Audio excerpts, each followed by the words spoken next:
We have Beatrice Hines from Belgium already logged in. Hope you're having some good weather out there, Beatrice. Maybe seeing the comet, I don't know.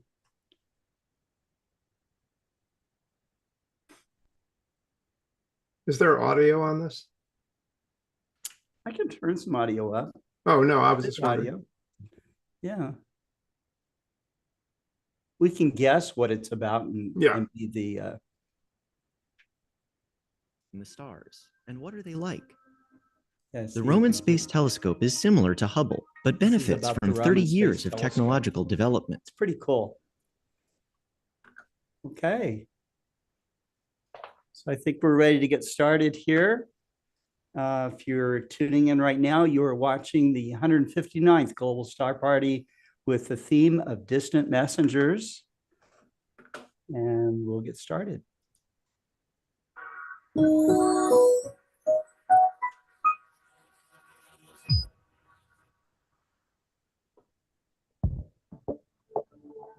My name is Mike Callahan. I'm a research physical scientist in the Astrobiology Analytical Laboratory at NASA Goddard Space Flight Center. We've discovered a variety of nucleobases and nucleobase analogs in meteorites. And what a nucleobase is it's a small molecule that's found in DNA and RNA, and these molecules are essential for all of life. So our results show that these molecules are extraterrestrial in origin and the products of a chemical reaction occurring on the meteorite. We believe that these nucleobases and meteorites are extraterrestrial based on 3 reasons. And the first is that we find nucleobase analogs in meteorites. What a nucleobase analog is that it is a molecule that is structurally similar to the nucleobases you find in biology, but it's different. And that these structures are actually either rare or even absent on Earth. The second reason is that in addition to looking at meteorite samples, we also study terrestrial samples. So these meteorites are collected mostly in Antarctica, and one that's very famous called Murchison was collected in Australia. So we have soil samples from that Murchison area in Australia, and we've also had, we were lucky enough to get an ice sample from Antarctica where some of these meteorites were collected. And so when we look at these soil and ice samples in the laboratory, we don't see the same distribution of nucleobases. And with these nucleobase analogs, we don't see them at all in these terrestrial samples. The third reason why we think these nucleobases are extraterrestrial in meteorites is that in the laboratory, we study reactions of hydrogen cyanide. And when we extract these, the products from these hydrogen cyanide reactions, we also get nucleobases. And we actually get a similar suite of nucleobases to what's found in the meteorite. And so when we saw that, we were really excited because we were thinking, well, hydrogen cyanide is dispersed everywhere in the interstellar medium, and it's likely to have some sort of chemical reaction on the meteorite.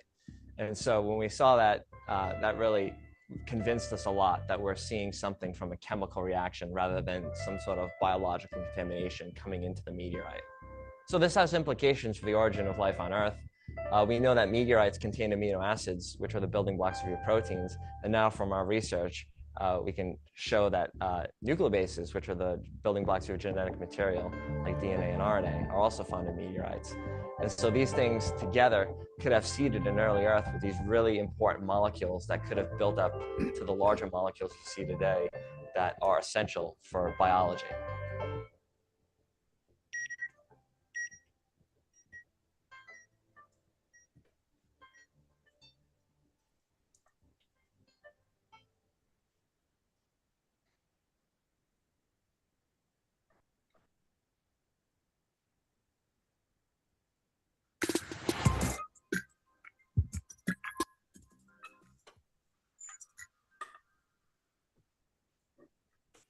Well, hello, everybody. This is Scott Roberts and David Levy, and we are your co-hosts for the 159th Global Star Party.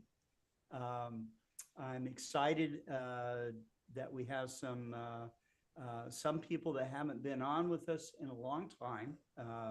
Mike Simmons, he is bringing on a new speaker, Cassandra Holmes, and they are both with Astronomy for Equity. And so they'll be talking about that. We also have Dale Gent, and Dale has been working with the Mount Wilson 100-inch telescope to use amateur, like off-the-shelf amateur equipment to do speckle interferometry, bringing science back to that historic instrument. And so I think it's going to be really a fascinating and great presentation. And so, all of us are maybe, I'm a little tired from coming back from Europe still. I'm still a bit jet lagged, but also a little fatigued from trying to see the comet night after night. So David and I tried to do a global star party with Christopher Go in the Philippines. We didn't have much luck, but we were up or David was up very late at night. I was waking up very early in the morning, and but that's part of it, you know. So sometimes you get great views, sometimes you don't, but still we're doing the activity of astronomy. So have you had some good views of it recently, David? I think I've seen some nice photographs from you. Yes, I did, and I want to apologize for being late. And I was actually in the middle of something. Email address. So I was in the middle of something extremely important. And then I got your call and I dropped what I was doing that was extremely important, and here I am. And thank you for reminding me and getting that link for me. It's my fault. It is No, my it's fault. everything's my fault. I will take the blame. You're going to take Hello, it. everybody. Chuck. Yes. David, Dale, everybody, and Scotty, and all our listeners today. And let me get right to the quotation. I think there's only one choice for a quotation today, and that is Gerard Manley Hopkins' poem about comets. And when I was at Queen's trying to get my master's degree, Dr. Mackenzie, my thesis supervisor, suggested Hopkins, and it was really a very interesting suggestion. I read the poem, I was immediately entranced by it. And first I went up to Dr. Mackenzie and I said, it has to be the Great Comet of 1861.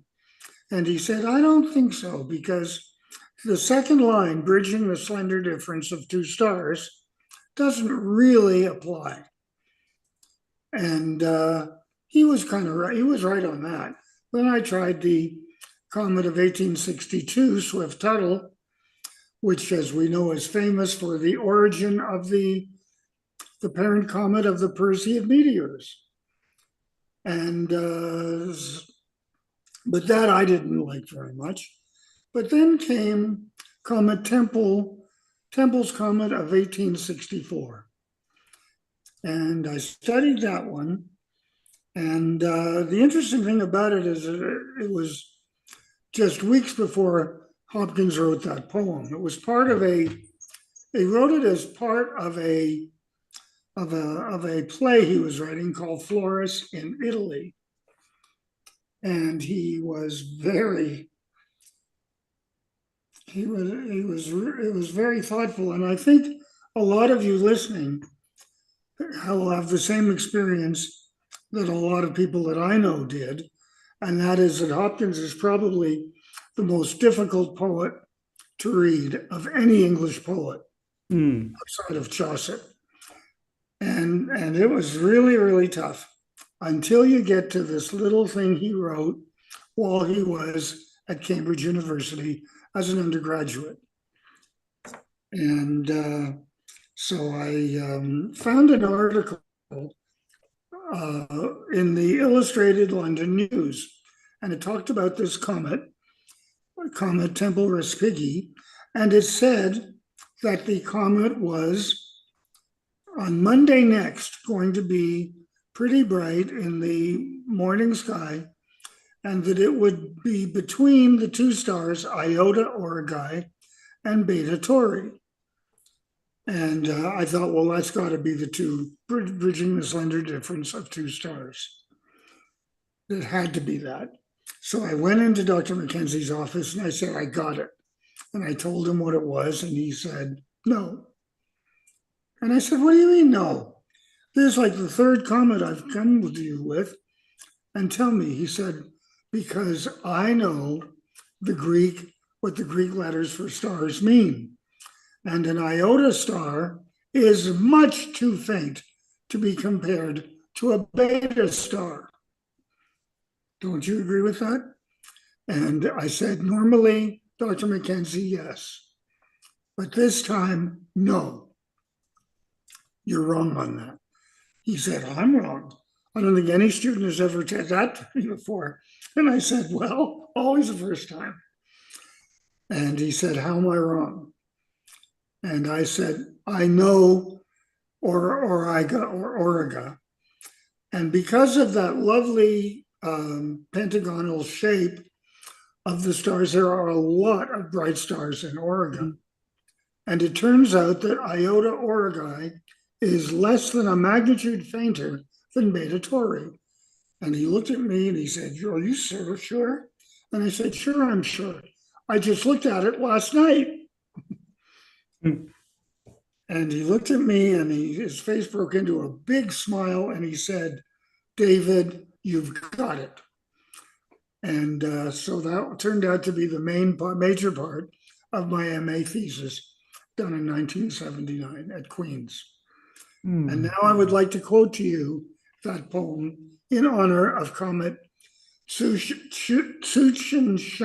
Atlas. And here it is.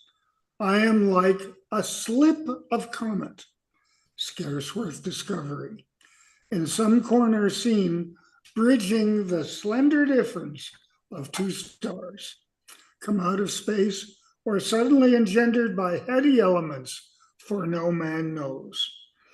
But when she sights the sun, she grows and sizes and spins her skirts out, while her central star shakes its cocooning mists.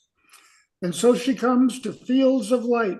Millions of traveling rays pierce her. She hangs upon the flame-cased sun and sucks the light as full as Gideon's fleece. But then her tether calls her.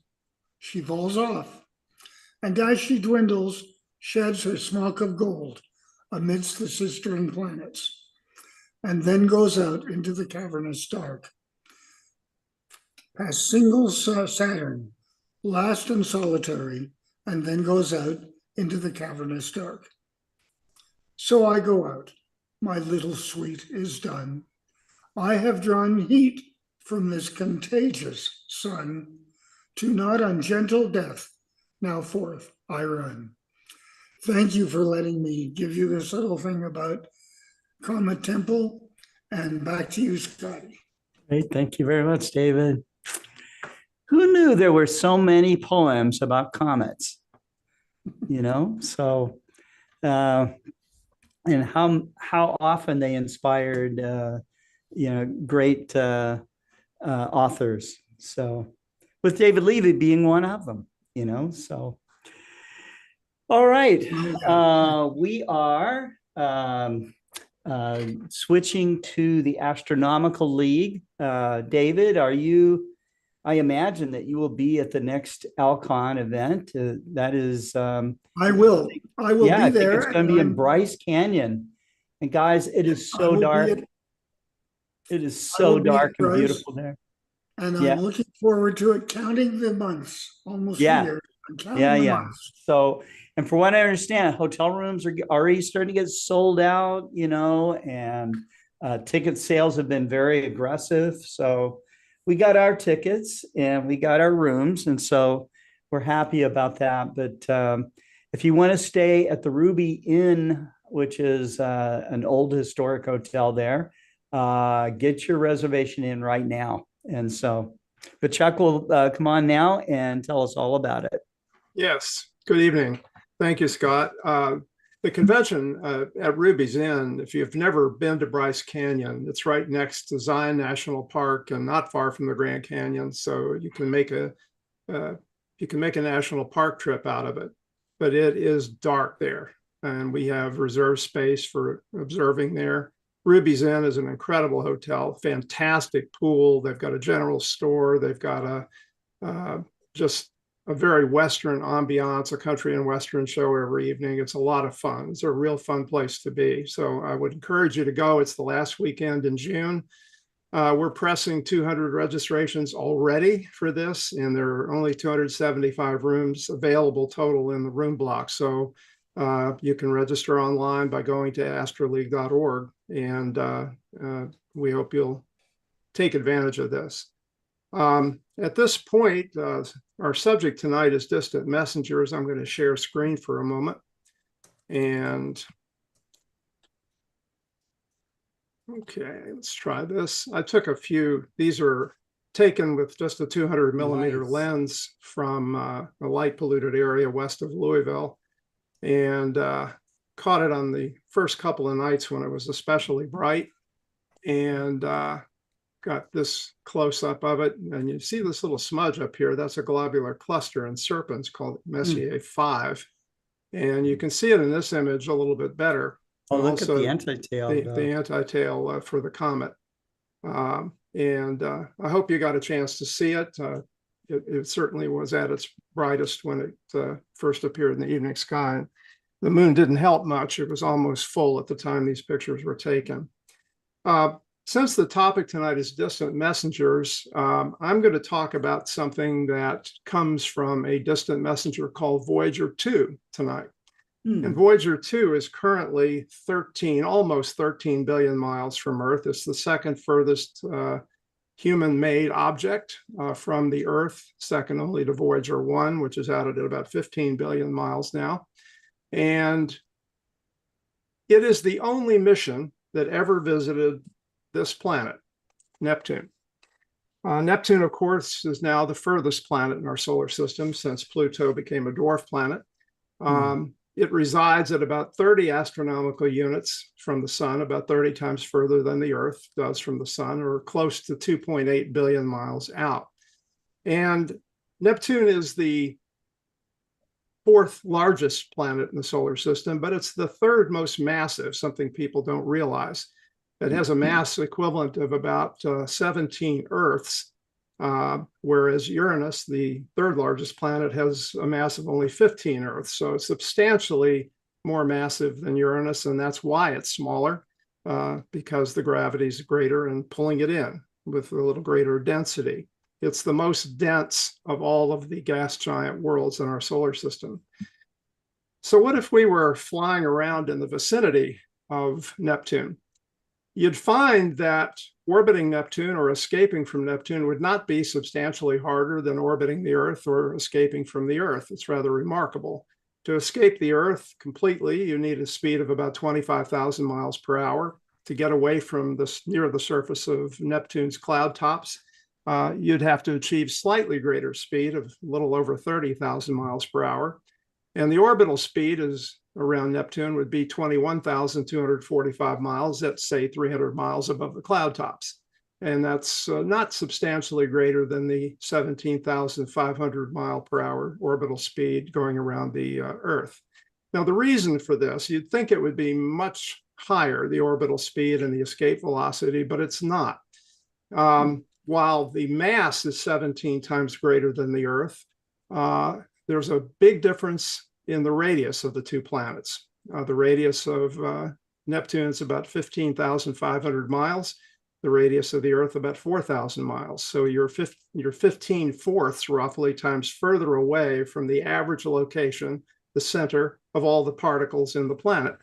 And that gets squared because of the inverse square law. So gravity, if you could imagine the Earth puffed out to the size of Neptune, gravity would be 14 times weaker. And so the result of that is that the acceleration away from Neptune is only about 1.2 times greater than from the Earth. The discovery of Neptune is one of the most fascinating and controversial stories in astronomy. And it all started with Galileo, who, of course, was famous for his observations and discovery of the Galilean moons of Jupiter and the rings of Saturn and so forth. And he made a lot of charts of Jupiter. And what you see here are some charts he made of plotting the positions of the moons of Jupiter on January 27th, 28th, and 29th, 1613. The horizontal line that you see up here at the top and in the middle and down here, those are the lines along which the moons of Jupiter appeared to move. And he would plot the location of the moons along that line like he did here. And occasionally he would notice something else. And in this particular case, he noted that two stars that appeared here appeared to change position with regard to one another. They appeared closer together on one night than they did the previous night. And he even made a notation of this. And I'll show it to you here in a little bit more obvious situation. Here you have a star and a star. He was plotting the position of Jupiter's moons. Jupiter, of course, moved by the next night, but he noticed that these two stars were closer together on the next night than they were the previous night. And again, he made a note of that. What he was actually seeing, of course, was Neptune here. And if you go to Stellarium and plug in January 27th, 1613, you will find, lo and behold, Jupiter and its moons, which are going to be moving up in this direction over the next night. And you see a star here and Neptune. This is that line that he drew at an angle down from Jupiter on these charts. And if you just go one day forward, I want you to ignore Jupiter because it's going to fly off up here. But look at this triangle of stars here. Pay attention to this triangle and watch what happens to Neptune the next night. Moves closer to the bottom of that triangle. And that's what he noticed. Unfortunately, he didn't follow up on it and missed the discovery of Neptune. It would have been discovered before Uranus was discovered, and an opportunity missed. Later, after the discovery of Uranus, people began studying the orbit and the orbital velocity of Uranus and noted that it would speed up, and then on another occasion it began to slow down as if it were being pulled forward by a planet beyond and then later pulled backward and slowed down by a planet beyond. And so the search in the early 1800s began for a planet beyond Uranus. And two people in England and France began this search and tried to predict the location of this outer planet by observing these perturbations in Uranus's orbit. And one of them was John Couch Adams, seen on the right here. He was in England, and he plotted or calculated locations that covered a span of about 35 degrees of the sky, these blue plots that you see here. Meanwhile, in France, Urbain Le Verrier plotted a location that was much more limited in scope right here. These are ecliptical longitudes here. So he narrowed it down to a much narrower scale as far as where he thought this outer planet would be found. Now, John Couch Adams, his estimates, as I say, covered about 35 degrees of sky, and these were given to James Challis at Cambridge Observatory in September of 1845. And Challis began trying to find Neptune, but failed to find this outer planet. Meanwhile, Le Verrier published in June of 1846 this location right here that you see with the little pink square. George Airy, who was the Astronomer Royal in England, noted this publication and gave Le Verrier's results to James Challis again. And Challis began observing in August of 1846 and actually recorded on his charts Neptune, but he had bad charts. So he was unable to notice any movement and missed the discovery of Neptune just like Galileo did. Meanwhile, Le Verrier sends his calculations to Johann Gottfried Galle at the Berlin Observatory. And on the evening of September 23rd, 1846, Galle turned his 9-inch F-18 refractor on the sky at the location where you saw that little pink square. And within 60 minutes, found Neptune. So accurate was that prediction. And here is actually the chart showing the Le Verrier predicted location, and 1 degree away, the actual location where Neptune was found. Well, the war began now because George Airy wanted his man, James Couch Adams, to be credited with the discovery as well, since he had predicted a range of locations that were around where Neptune was discovered. So he began pressing for equal credit for the discovery for James Couch Adams. This infuriated the French. And so in a French newspaper, this cartoon appeared. It shows the Frenchman Leverrier looking at Neptune and recording its location, and it shows John Couch Adams with a telescope looking at Leverrier's prediction. Leverrier was also quite confident that he was the discoverer. John Couch Adams was very magnanimous. He said there's no doubt that Leverrier's researches were the first published to the world and led to the discovery by Dr. Galli.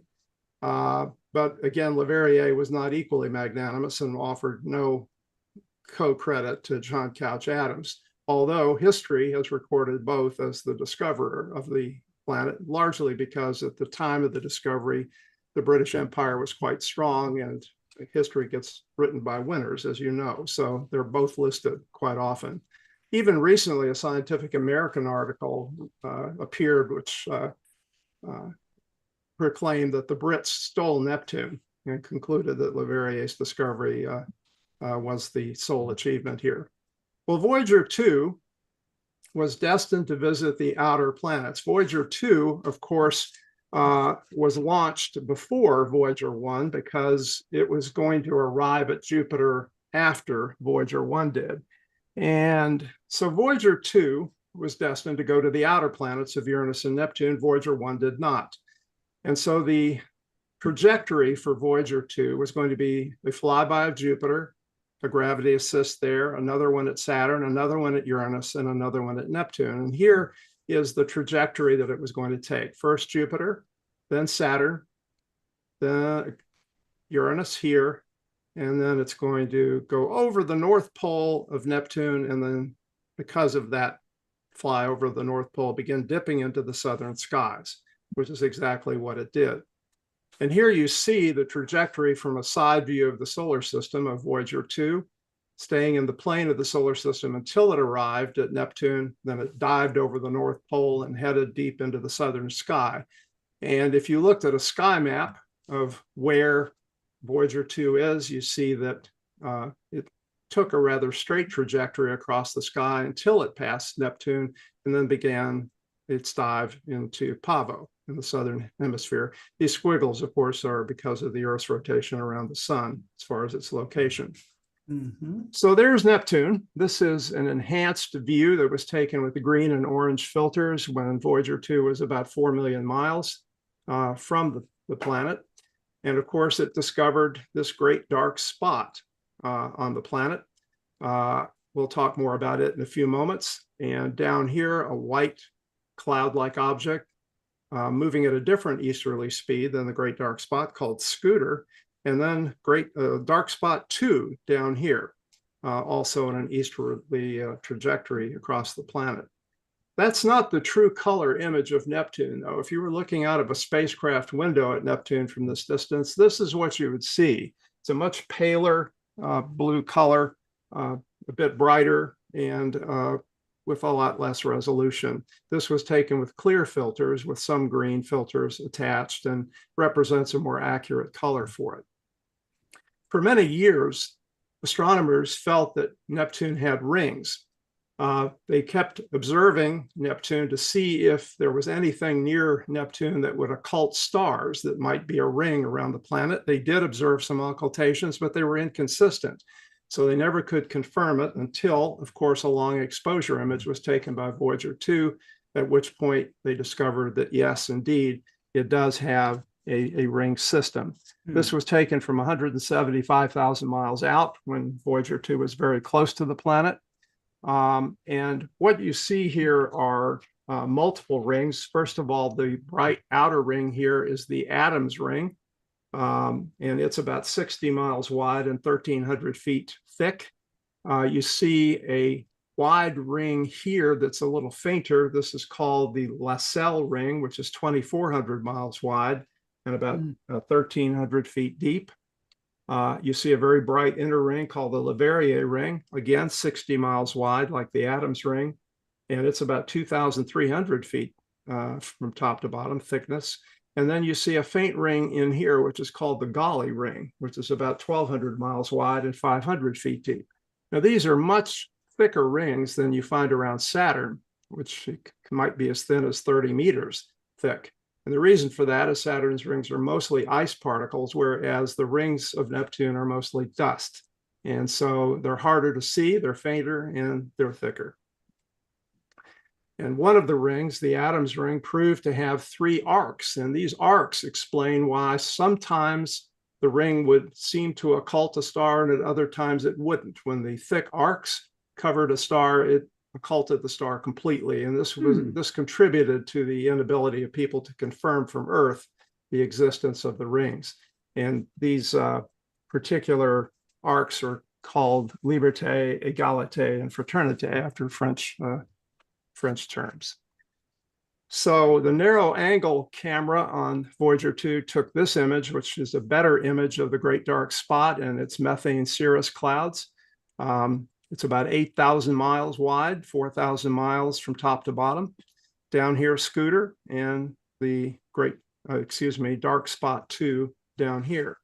Now, this Great Dark Spot is the location of the fastest winds observed in the solar system, 1,300 miles per hour.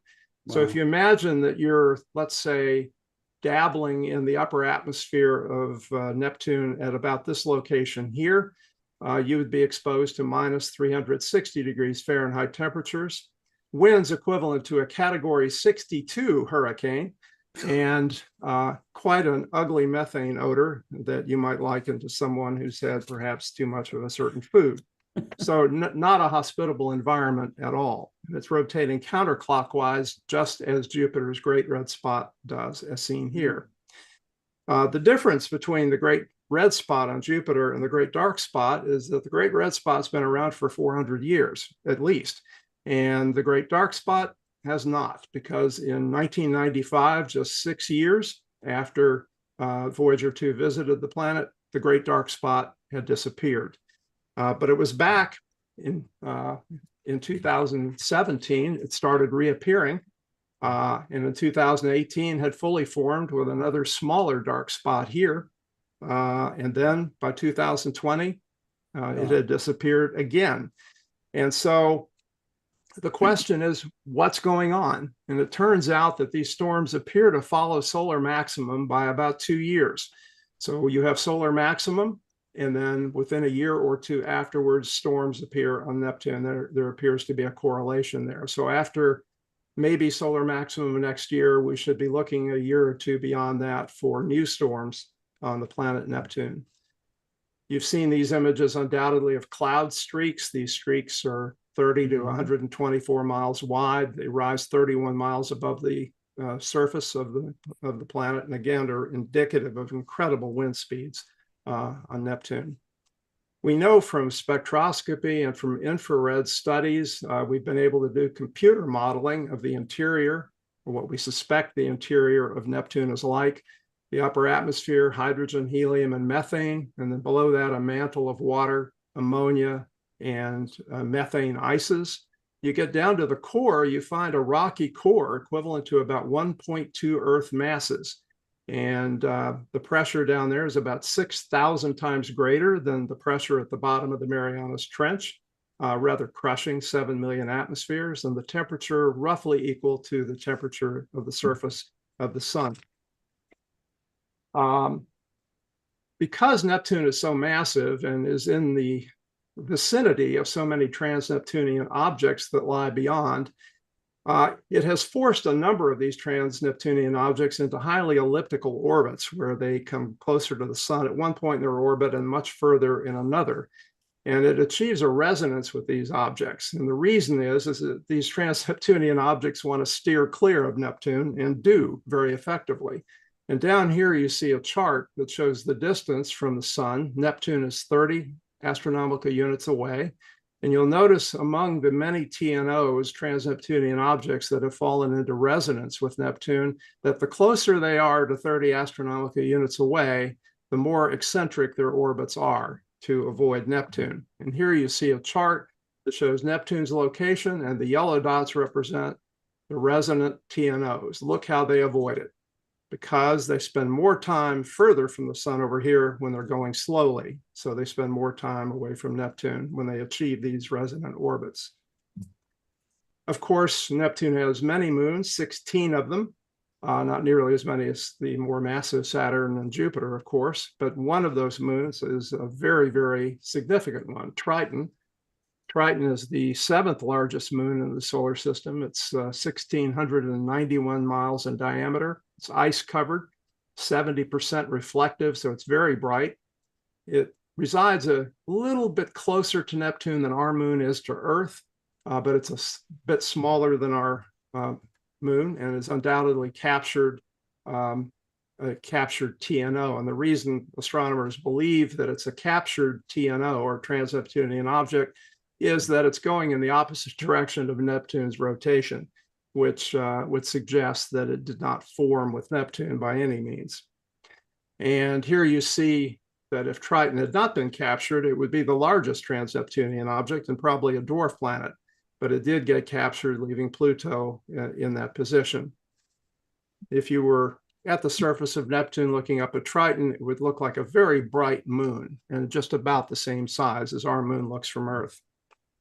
Turned out that Voyager saw horns down here and here, suggestive of an atmosphere on Triton, and indeed it even imaged clouds that you can see here at the very limb of Triton as it passed by. So there's definitely an atmosphere, although it's about 1/200,000th of the pressure that we have here at sea level on Earth. It's a nitrogen and methane and carbon dioxide atmosphere, but a very, very thin one, to say the least.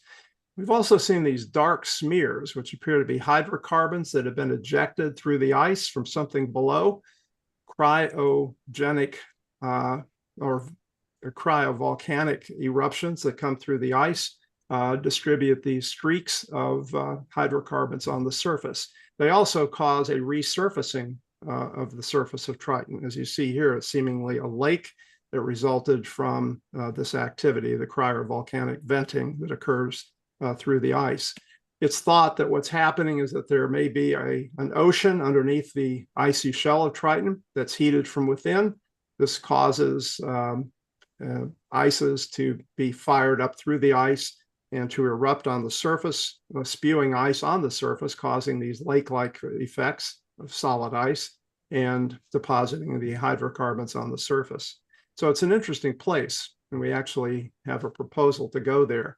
So winding up here, if you ever observed Triton, it's magnitude 13.2, but it's pretty close to Neptune.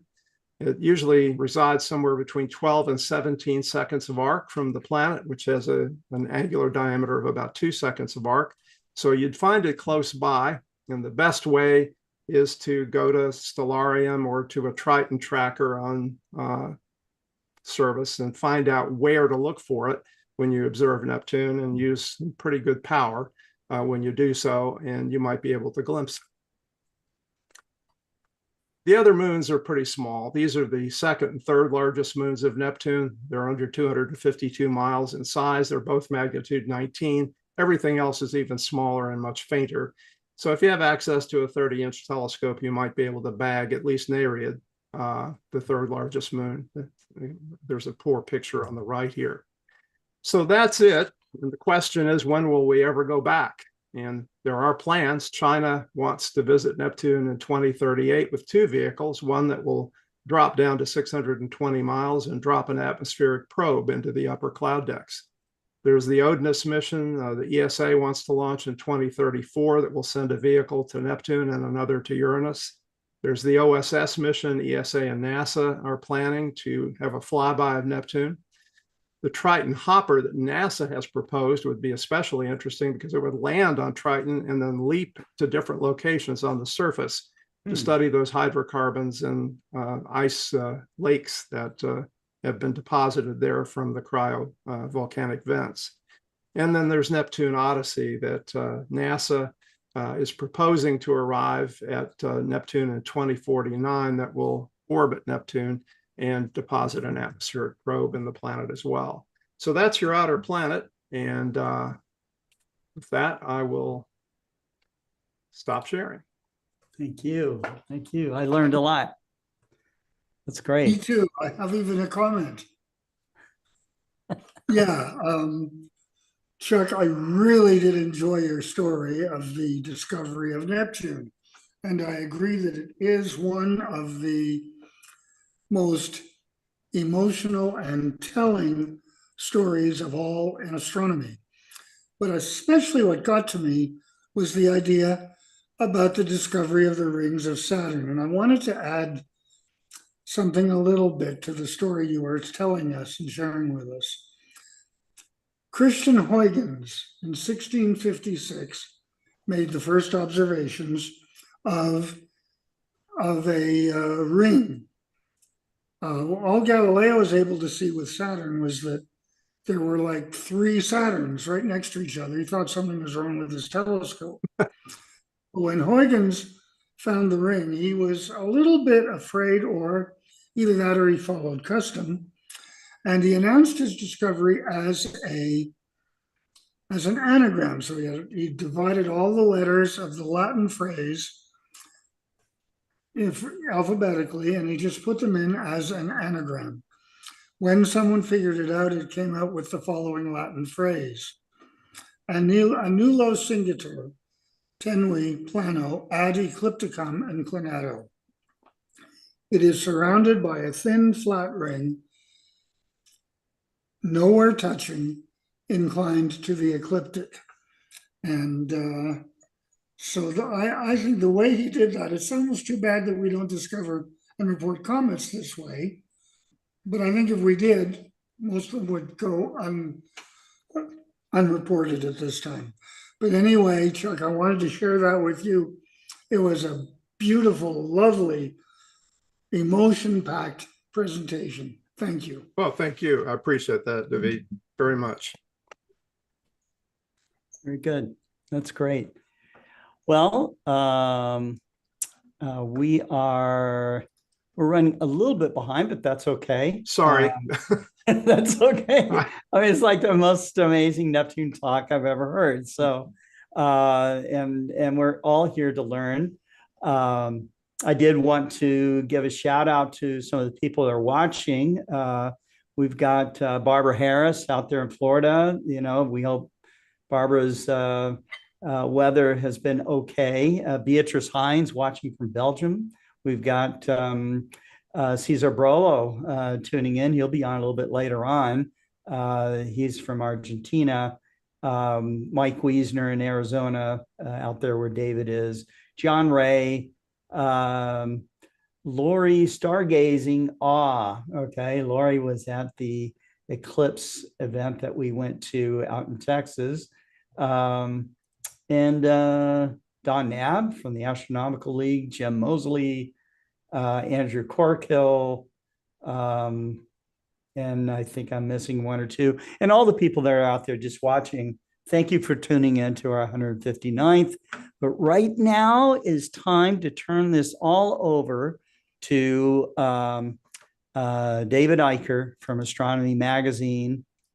David, thank you for coming on. And I'll remove all these spotlights right now, including the spotlight on me, and give the stage to you. Thank you, Scott. And if I can do that. There we go. Thanks for having me back on. And I've been away a little bit as well with a lot of things going on, one of which was to take a trip to see an annular eclipse, you know, and some of our eclipse friends say, well, an annular eclipse isn't really an eclipse. But it was kind of fun, and it was to a very exotic place. So I just wanted to share a few images from that tonight. And then in a week, I hope I will get back to more deep sky observing the norm. We still have, you know, 500 objects to go through there. But I was interested, this at the very start of this month, I'll start a slideshow here if I can remember how to do it. Oh, I have to do it here. Sorry.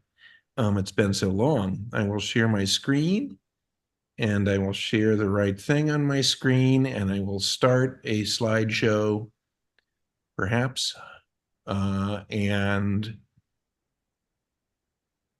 this is a place I thought I would never get to probably in my life. A colleague of mine, Michael Bakich, was there in 2005 for an eclipse.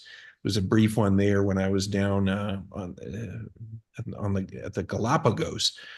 This was really an exotic location, though, to get to. Easter Island, of course, very celebrated for these moai, the statues that date from the islanders there, generally believed to be from about 1250 to about 1500 AD now, and this place is really out in the middle of nowhere in the South Pacific. It's a small island, and it is a long way from anywhere, as they say. We went down to Santiago and spent a couple of days there to begin with on this trip, and then had a 5.5-hour flight on a 787 to get to Easter Island. And it was an adventure because this island is small. It's not very large. And on a 787, we landed at the airport there, and it took the entire length of the airport runway to stop the plane. So thankfully we did. We got there, and it was quite an adventure a long way from home. And I will talk a little bit now about the eclipse and what happened. It was a fairly long eclipse. This was on October 2nd. You might have heard about it just about a little less than a month ago now.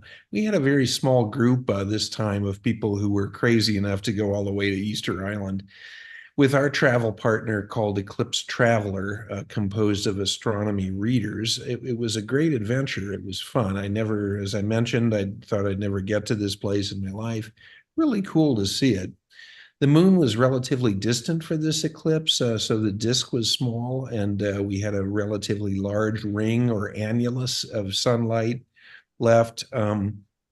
And a pretty long duration of the eclipse. So the duration of annularity was 5 minutes and 48 seconds on Easter Island, which was a nice long eclipse, not as long as the total that we'll have in 2027. I know some of you are planning to go to Egypt to see the August 2nd, 2027 eclipse that will be the greatest eclipse for the rest of our lives.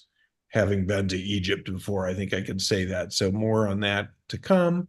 But for the moment, we were here. The eclipse began just after noon, annularity just after 2 p.m. local time there on Easter Island. And it was a lot of fun. We were on the island for 4 days and in Chile for about 3.5 days there. So it was about a week-long trip altogether, and loads of fun. A very interesting and very strange place to see. As I mentioned, they have nearly 900 of these moai statues that now have been found. A fairly small percentage of those, however, have been restored and are upright. Most of them are not. And interestingly, just as you can see some obelisks in Egypt that they really decided they didn't have the energy to finish, and they're still in situ, horizontally in the ground, not cut out even entirely. There are also some of these statues on Easter Island that were unfinished and are horizontal in the ground in this basalt. Of course, the whole island is volcanic basalt, and an interesting place to see in the middle of nowhere. This was shot sequenced by one of our travelers, which just kind of shows you roughly what the eclipse looked like on the 2nd. And here we are after 2 days with essentially no sleep, planning the adventure. It was, sleepwalking through international travel, not the best thing to do, but sleeping on an airplane isn't always easy, at least for me. And then we had an adventure because we had an early morning comet, and it was really bright and very visible, Suchinshan Atlas, in the morning sky before it flipped over to the evening, and we saw it in last up here in the news. So we saw the comet first. The first view of the comet it was about 2nd magnitude at this time, maybe a smidge brighter than that, and we saw it at this observing site that we had literally behind some of the statues. So it was a pretty cool thing to see. And of course, David, I hope will appreciate me saying this, but our good pal of many years ago now, Bart Bach, told us one of the truest things that ever was said by an astronomer. All the good stuff is in the southern sky. That's not much of an exaggeration. So we were there for about an hour before we had morning, twilight, dawn commence and saw the comet. And of course, the Magellanic Clouds and other amazing treats of the southern sky basically make the north look a little paltry in terms of distant objects as well. It's always amazing to me, I've done it in a variety of places, but to see the Orion Nebula and large and bright and cool, you know, looking very nice in a very dark sky, naked eye, and looking over at the same time in the same sky and seeing the Carina Nebula 4 times brighter and 3 times larger, and you think, wow, that's an emission nebula, you know. So the Carina Nebula is really where it's at in terms of the largest and brightest star factories near us in the Milky Way.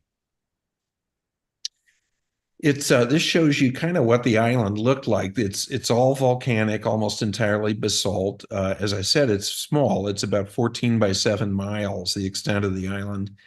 And there are about 7,750 people there now.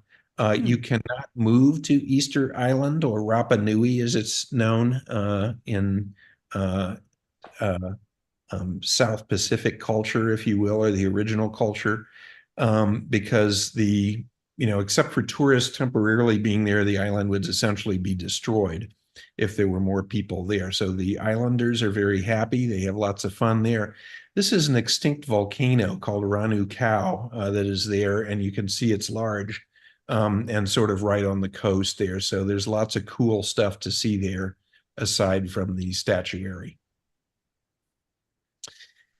It was no exaggeration to me to encounter a lot of these guys erected and restored and think, these guys look kind of grumpy, you know, and maybe when you're out in the middle of nowhere near any other islands at all, you know, 500 to 750 years or more ago, you know, you can fish and you can make statues, and maybe this would make you kind of grumpy over your lifetime. So it was interesting to see the faces on all of these figures, which are very large, many of them. This is our eclipse group during annularity. We had a nice location where there was a fairly fancy farm, and they had all sorts of food and drink there, and it's all local, of course. They have their own enormous collections of critters and enormous gardens, and they make everything right there for you. So that was very nice and very fancy for Eclipse Day that we had there. So I would recommend going to Easter Island if you get the chance. It was really interesting. You can see pretty much the whole island in 4 days, though, so it really doesn't have to be an extensive trip there, but it's very beautiful with some great beaches and other areas as well.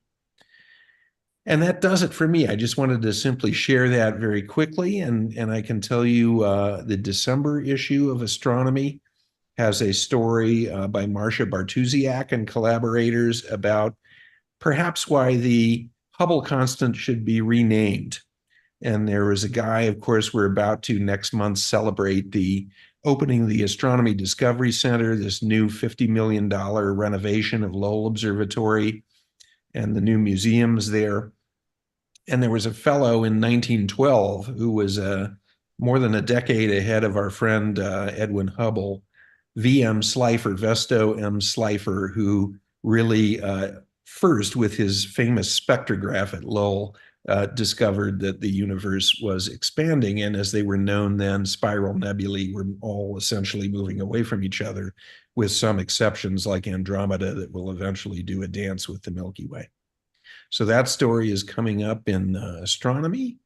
And next spring, it seems like time is flying because I'm in Tucson now and painting walls and building bookshelves, bookcases. And before you know it, the next Starmus is going to be here in La Palma in the spring. And the Canaries are very much, if you haven't been there, very much an analog of Hawaii. And so we'll have a lot of amazing talks and a lot of rock and roll there and some great observing. And of course, the largest telescope is there, which still edges out the Keck. And so it is quite an incredible place to see if you get the chance to go to the Canary Islands. So that's all I have tonight, Scott. Okay. All right. Stop sharing. Well, thank you. Thank you very much. Bring me back. Maybe we should talk just a little bit about the magazine and what's coming up for the next issue, and there's why people should subscribe to Astronomy Magazine. Well, they should subscribe to Astronomy Magazine if they want to be a good person, frankly. But actually, you know, a great friend of mine, you know, Diana has just become the editor-in-chief of Sky and Tell as well. So, you know, and I appeared, I think, she said in an ad this month for a book of Bob Reeves in Sky and Telescope. And so I'm vowing that we will get Diana into Astronomy Magazine, conversely here. But both magazines are doing well. We were, as I've talked about a month or two ago, we were acquired by a very large publishing house called Fire Crown that's based in Tennessee now. And so we have a lot of big plans coming down the road, which we'll get to in a few months here. And we're sort of stabilizing the ship and making all sorts of plans for expansion and all sorts of things. But, you know, it's been a fantastic time, of course, with a bright comet and with a great auroral storms and with sky viewing and all kinds of things going on. So there's way too much to talk about now. And in terms of research, astronomical research now, we're in a golden age, of course, as we've talked about many times before as well. So there's never been a better time to be alive, interested in astronomy and reading Astronomy Magazine, and our friends at Sky and Tell, I will say as well. Yeah. Now we are going to meet you and a bunch of other friends. David Levy's going to be there. I'm going to be there. We are all headed to Lowell Observatory on November 16th for the grand opening, the ribbon cutting ceremony of the Astronomy Discovery Center that's there. What can you tell us about that? This is a big deal, you know, because, you know, there really isn't an observatory anywhere in the world that combines, you know, the kind of current research there with the 4-meter telescope and the history of astronomy. Of course, we know about Percival Lowell and Mars. The first, you know, I should go grab something. I can't do it quickly enough probably now. I think I've shown it before maybe. But I found from a dealer, you know, Percival Lowell in my collection. Eventually it'll go to the observatory, of course. But Percival Lowell's childhood spelling book I have in my collection of astronomy books. Oh, wow. Which was the first, presumably the first book in which he learned about astronomy, because there's an astronomy section in it. But if Lowell has the great collection of Uncle Percy, as we say, his materials, including the first book that he was given by his mother as a child about Mars, which presumably set off his fascination and maybe led to him imagining maybe there are canals on this. No, they're not, you know, Percy. But we know about the other great things that happened at Lowell, including Slipher's discoveries and the expansion of the universe, and obviously our old friend David Clyde and the discovery of Pluto as well, with the Pluto camera there. This is going to be a reopening of the observatory to the public. It's not just the museum there now, but everything that's there on Mars Hill has been really retooled. I was involved with this because I'm on the board at Lowell. But everything from the access, the roads, the parking lot, the museum, as I said, is a major thing here. A more than $50 million project here to reopen the observatory to much greater numbers of visitors, because the numbers of visitors going to Mars Hill has really erupted over the last decade. And this kind of had to be done. So Jeff Hall and others were geniuses in going and getting the money to do this. On November 16th, it's just 3 weeks or so from now, we're all going to be there to party and to reopen the observatory. And I'm sure we will report from there about all the fun. And there are going to be some big surprises with the museum and the opening there that we'll share as well. Great. Okay. All right. Well, thanks very much, David. Yep. Thanks, Scott. Okay. All right. So up next, I had talked about Mike Simmons not being on for a while. He and a group of people have started up a program called Astronomy for Equity. And this has Mike Simmons hopping around the world, spreading as only he can, the inspiration of astronomy and its transformative effects that bring the world together. And this has been the life's mission of Mike Simmons. And he's got a special guest, Cassandra Holmes, who is also working with him, and she'll be on as well. So let me bring you on, Mike. And it's great to see you again. Well, it's great seeing you, Scott. And you're right, it has been a while, and we've done a lot together through the years, going way back. It's been fun. Yes. It's all been great stuff. And you're still at it as well. Yeah. Even more so. You've done this program how many times a year now? This is the 159th episode. We'll have to do something special for the 160th. So I'm trying to think of a great theme for that, but they'll come probably from other people that are involved with this program. So probably from Mr. Levy himself. Yeah. So, well, you're going to end up being on longer than MASH or Seinfeld here. That's when I stopped watching television, is when MASH went off the air. So, oh yeah, yeah. Well, thanks for having me on, and it's great to be back with you again. And I want to say, first of all, Astronomy for Equity, the name. Let's get that straight. In fact, should have brought up a little thing that shows what equity means and the difference between that and equality. And equity just means giving everybody the same chance. And because you've been a part of the things that I've done for a long time around the world and helped out, that, and I'm always more concerned about the people that don't have anything at all. And I found when I started doing international astronomy, I felt like I was making a much bigger difference doing outreach to in places that just didn't have anything than I was back here, at Griffith Observatory and at Mount Wilson Observatory, and doing all these science things. Is so accessible here in the United States. Yeah, it's they don't need me. So they've got others, but it was my first trip to Iran and connecting American astronomers with those in Iran who are very, very active, mostly young women, almost entirely young women, and other places in the Middle East and Iraq and some other places.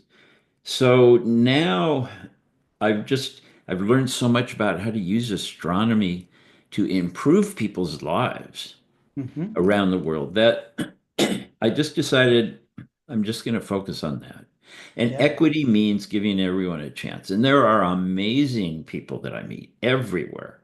It doesn't matter how undeveloped the country is, how few resources. People are born with the same brains. I mean, there is one supporter put it, we don't know where the next Stephen Hawking is coming from, but we know that most of them are not getting any schooling.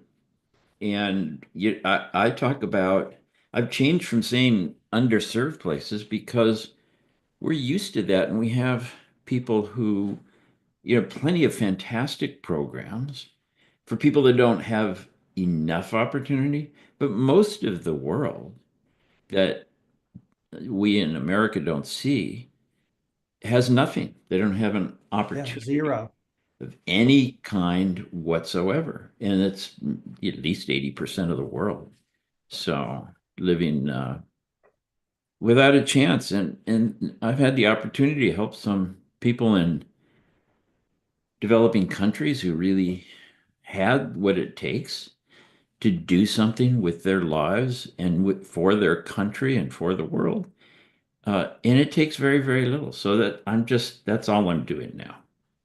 That's And great. one of those people that is truly amazing, but happens to have had a chance to be born here in the United States, uh, but not under the best of circumstances, but had the opportunity, underserved, to to to reach out and find other things is Cassandra, who will be on here with us as well. And she's been volunteering, and it's just absolutely essential to what's going on. And she's one of the things we're doing is we've helped out students in Ukraine. Colleagues Yes, reached out and said, the astronomy. I'm very excited about that. So Yeah, yeah, and it's in fact, I can share here, right? sure, of course. Okay, so let me share something here, and I'll show you why they reached out.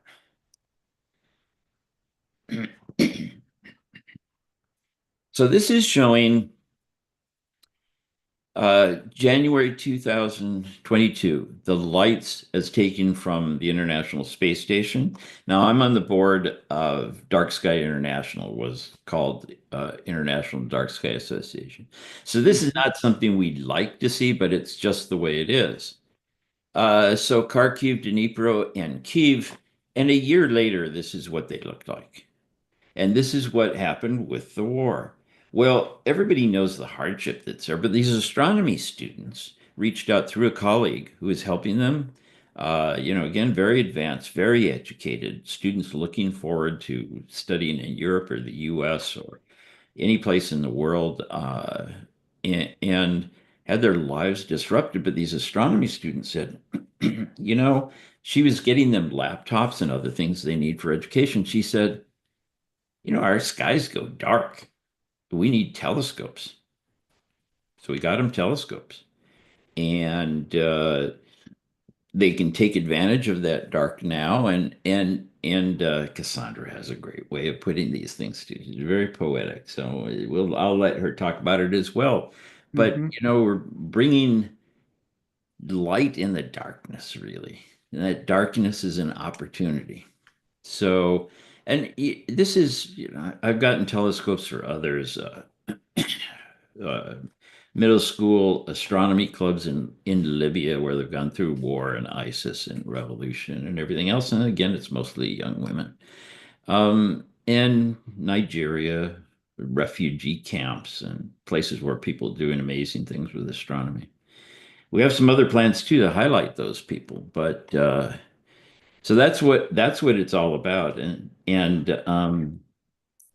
so Cassandra, for her volunteering efforts, has won an all expenses paid trip to a war zone, which is Not a vacation.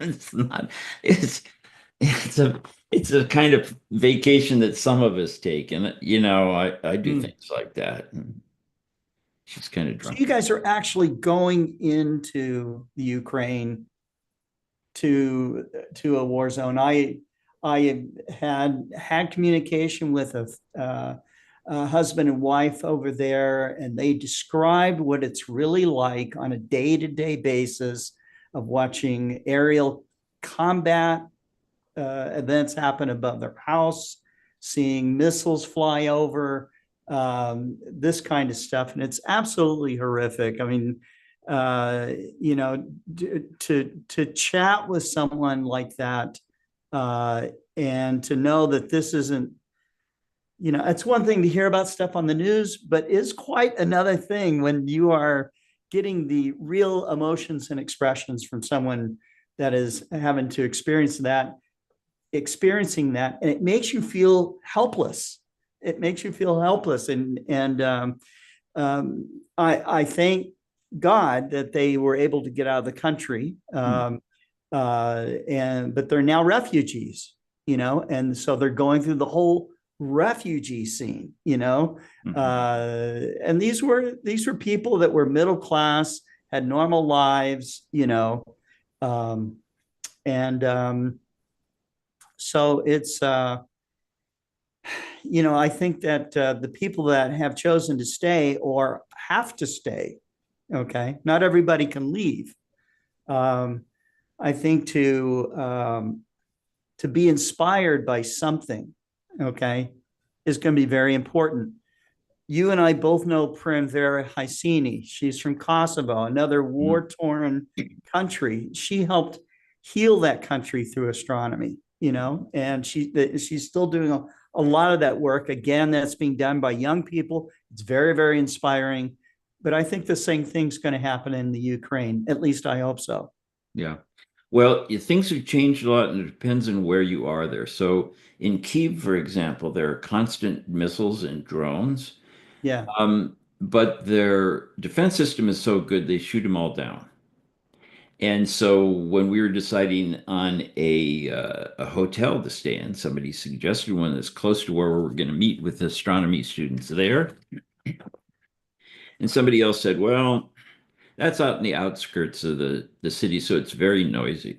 And I said, why is it noisy? Well, because they're always blowing up things in the sky and then they fall to the ground. And so, can't get a good night's sleep.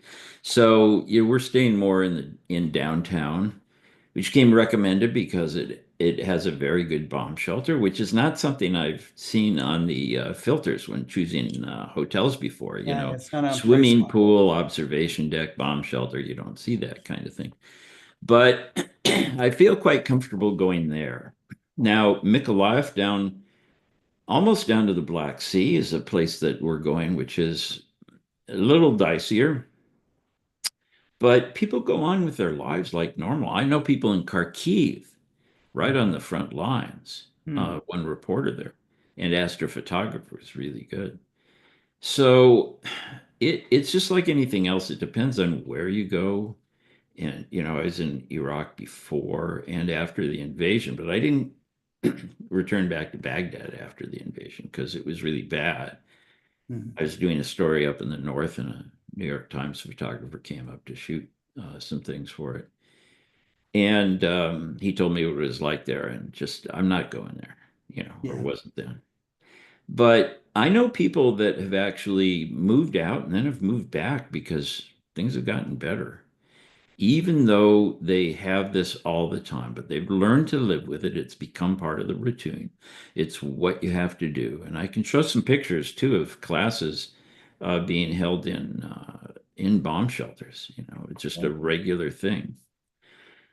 So everything's a calculated risk. I tell my wife that Sure. it's more dangerous. I feel more scared driving the San Diego freeway down to LA International Airport than I do being in some of these places because people get killed there every day. That's true. But the main thing for these students is their lives are disrupted. They don't know what it's going to be like in the future.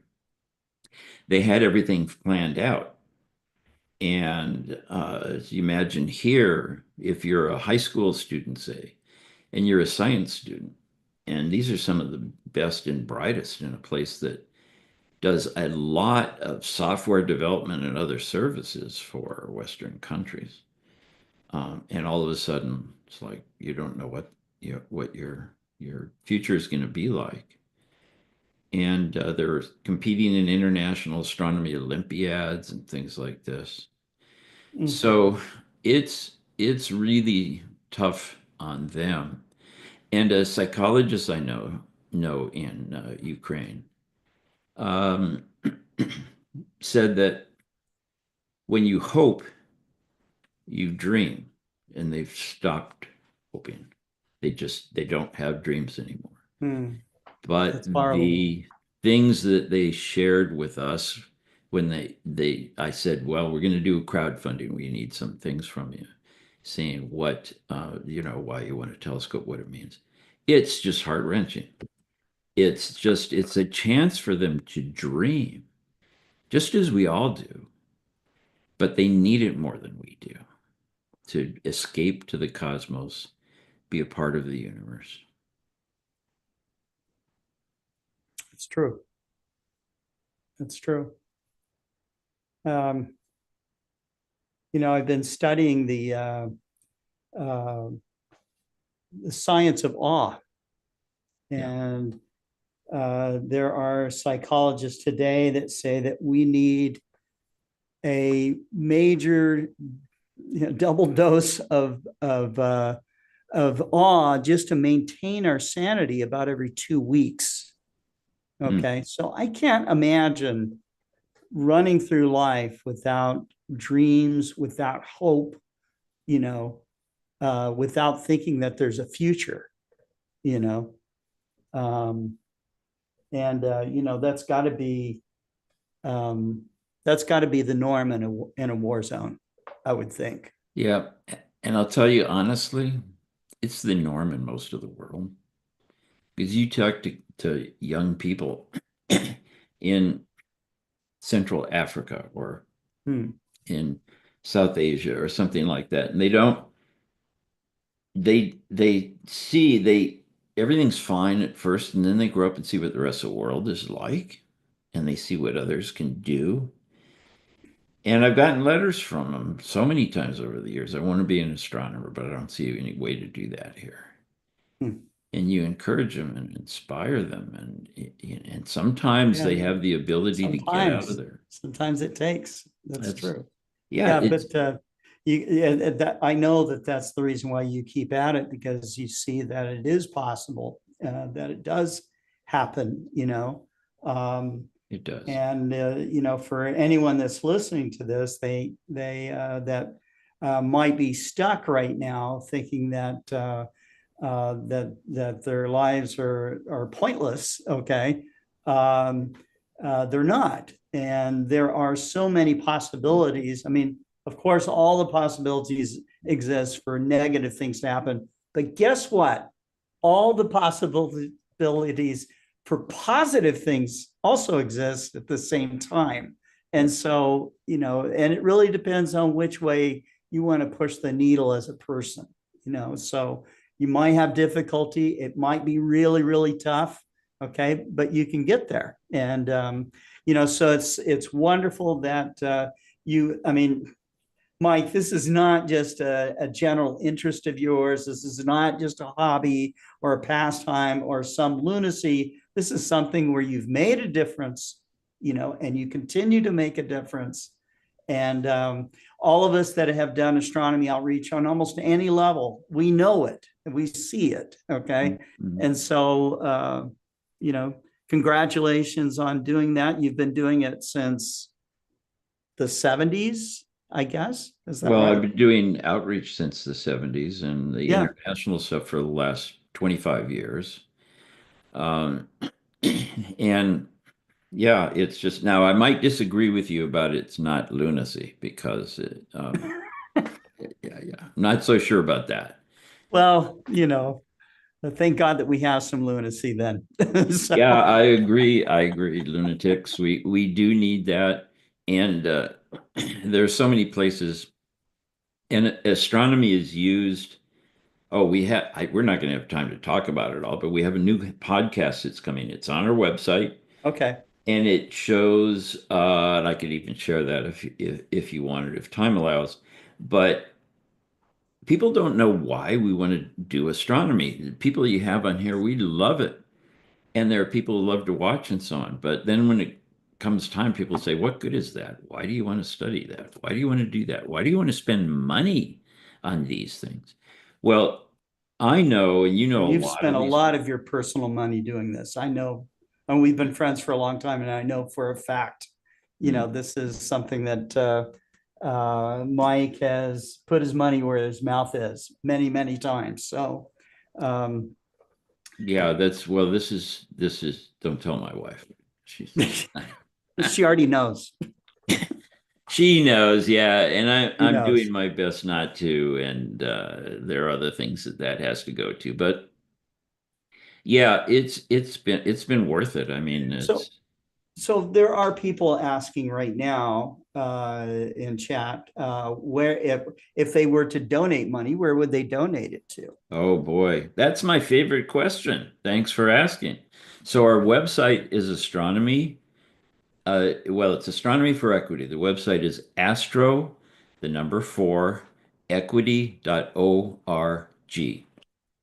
And I'll just say we have so many other things, and I can come back and talk about them. But this podcast is talking about people like Yumna Majid in Pakistan, and Mhm. others who are using On this astronomy for program a good lot. things around the world.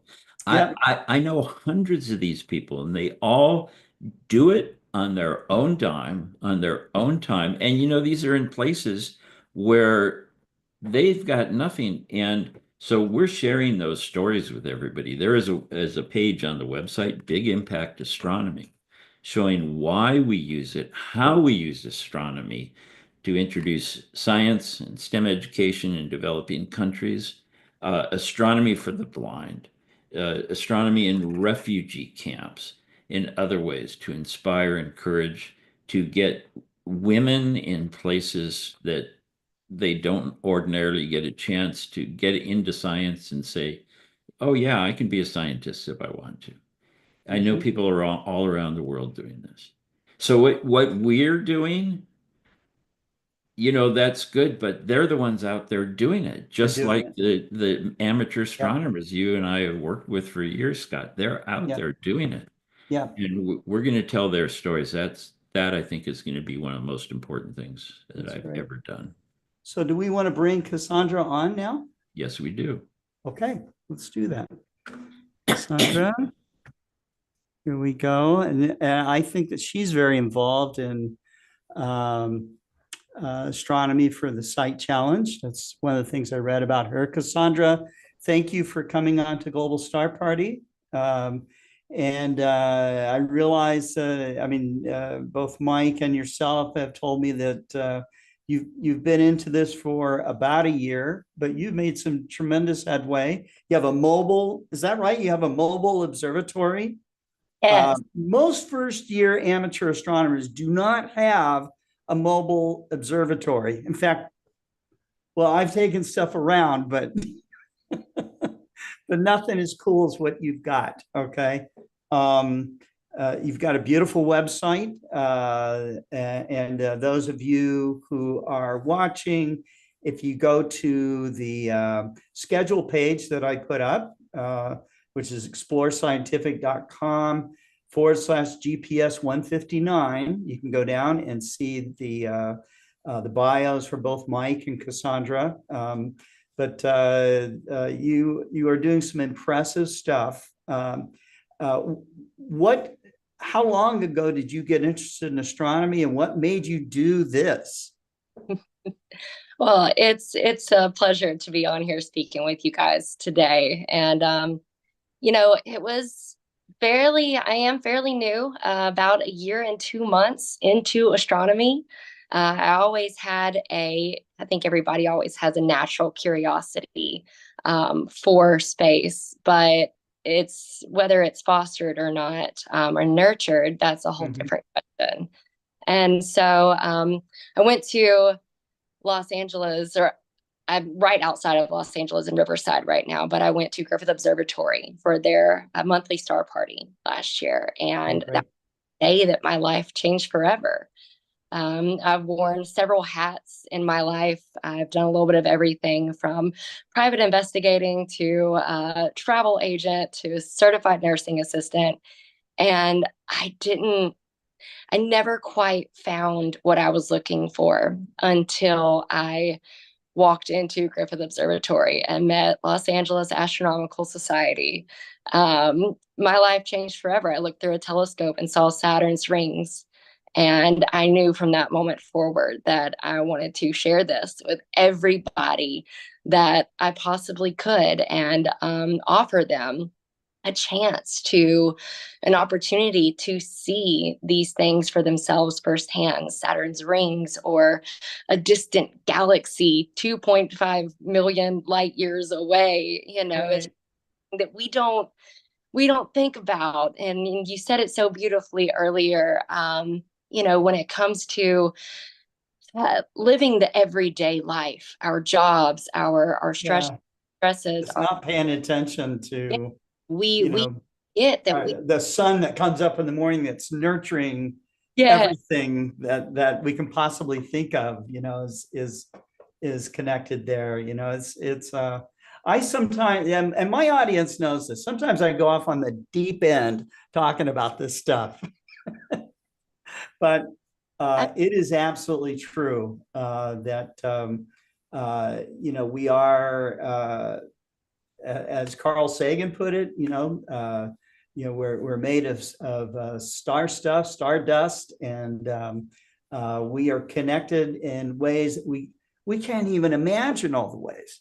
You start looking at the way that quantum physicists start to describe the universe and how that's connected, and what is entanglement, and what is all this stuff, but it's all part of the universe, including your own imagination, your wildest thoughts, your every intention, all part of the universe, so. Absolutely. And it's incredible, that you mention all of that, because for one, I was never into science or math or any of that, but something about this astronomy life I've been living for this last year, I have dove into quantum mechanics, and I feel like I understand it to a certain extent. To a degree. Yeah, exactly.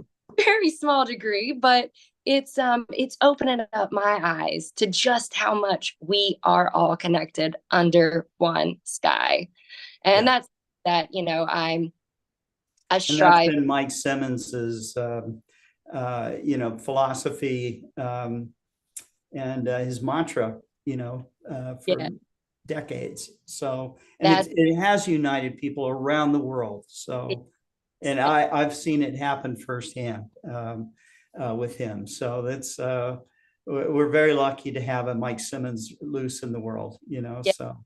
We absolutely are. And that's what, originally brought Mike and I together. Not only it was the solar eclipse glasses sales that he was doing last year that I helped out with, but the moment that he sent me all the information on all the other projects that he was working on, I just immediately fell in love with his passions and with his ideas, and I wanted more than anything to be a part of it.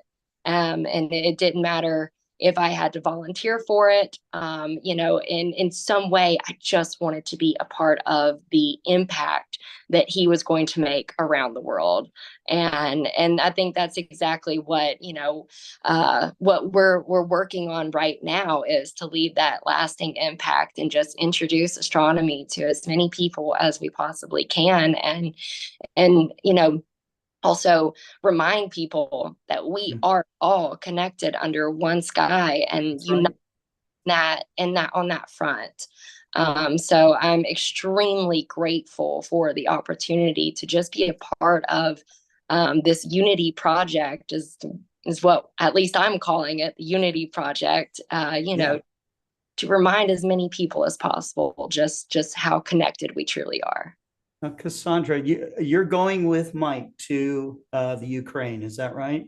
Yes. Yeah, and I mean, are you fearful? Are you nervous? Are you, Mike has gone into places that where it's been how do I put it? A little dangerous. Okay. He's taken chances to do things. He's brought and doing things like bringing in a solar telescope past immigration in some places where they don't know it's a solar telescope. I mean, it looks like a weapon, right? Oh yeah, that was Algeria where I snuck it in. They wanted H alpha telescope, and they didn't allow telescopes to be imported because they had Al Qaeda. And they were afraid they would get it. I don't know that Al Qaeda was interested in doing H alpha observing of the sun, but right. I got hit by. Yes, I am voluntarily going with him. My arm has not been twisted. It is going to be a big adventure, I can tell you that right now. So that's great. That's great. So I'm pulled in two different directions here. It's both heartbreaking and yet deeply meaningful at the same time. On the one hand, I really feel the weight of the conflict and the challenges that these students are facing every day. But on the other hand, I am so incredibly hopeful and inspired by the chance to bring something positive to students. And I like to think of it as a window to the stars. That's exactly what these telescopes are going to bring to them, is a window to the stars, a window to hope and to dream, as Mike earlier, and that's what they so desperately need right now, to keep holding on and to keep. I know I don't come from the best of backgrounds myself, but I had a lot more opportunity than they do, and I kept as positive and hopeful as possible. And so that's just what I want to pass on to others, and I'm so grateful for the opportunity to bring light to the darkness over there. Yeah, that's great. When do you guys leave? When are you on your way? November 2nd is. November 2nd. Okay, so Mike's been telling me this. We are participating. We're going to give some telescopes that they're going to take over, and we're excited about that. We hope that they get a lot of use and bring some joy to people to look up and dream and to hope and to and to realize that there's something beyond the devastation that's going on. So. And I've been in contact with the classes, advanced classes. I've seen some of the work that they do, and it's familiar to me, but I didn't get it until I was in college as an astronomy major. So it's pretty good. They're really excited, as are that's all great. those who get this chance. Yeah, that's great. So Cassandra, why don't you tell us a little bit about your program? I think it's called Stargazer Events. Is that right? Yes, that is correct. All right. We'll give you the stage here and you can talk about it a little bit and just give us kind of the origin story of it and what you do now with it. So. Well, after I joined Los Angeles Astronomical Society and I started doing outreach, I would bring my telescope to Sunset Boulevard in the middle of the city and post up for anybody to look through. So, if you were coming out of the bar or coming out of the restaurants, I was there with my telescope to inspire people to look up. I'd said, from that moment that I looked through a telescope for the first time and saw Saturn's rings, I just wanted to share it with as many people as possible. And that's exactly what I set out to do with outreach. I wanted to experience that wow moment with everybody, children, adults, it didn't matter who.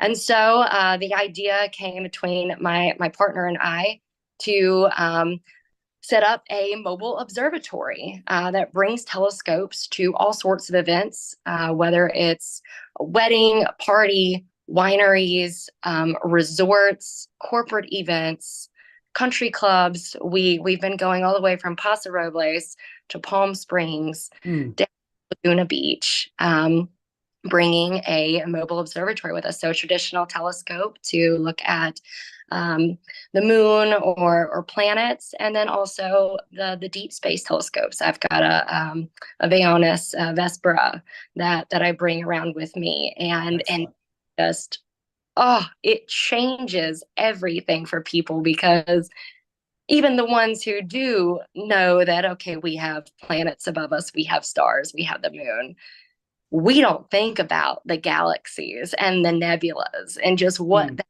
and how far it is away. And being in LAAS, I am around astrophysicists and all these using all these scientific terms that I just don't know. And if I don't know them, these people on the sidewalk that I'm trying to inspire, I know they don't know. And so I try to make it as palatable as possible. But you're the gateway, you're the gateway for them to learn more, and so some of us that are amateur astronomers will never learn the physics, will never do that because we organically love the sky, once you're under that temple of stars, whether there's a Milky Way there or not, okay, because you can still see the stars, even from LA.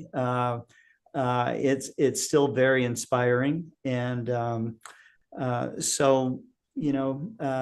again, it's wonderful that you're doing what you're doing out there, and you're going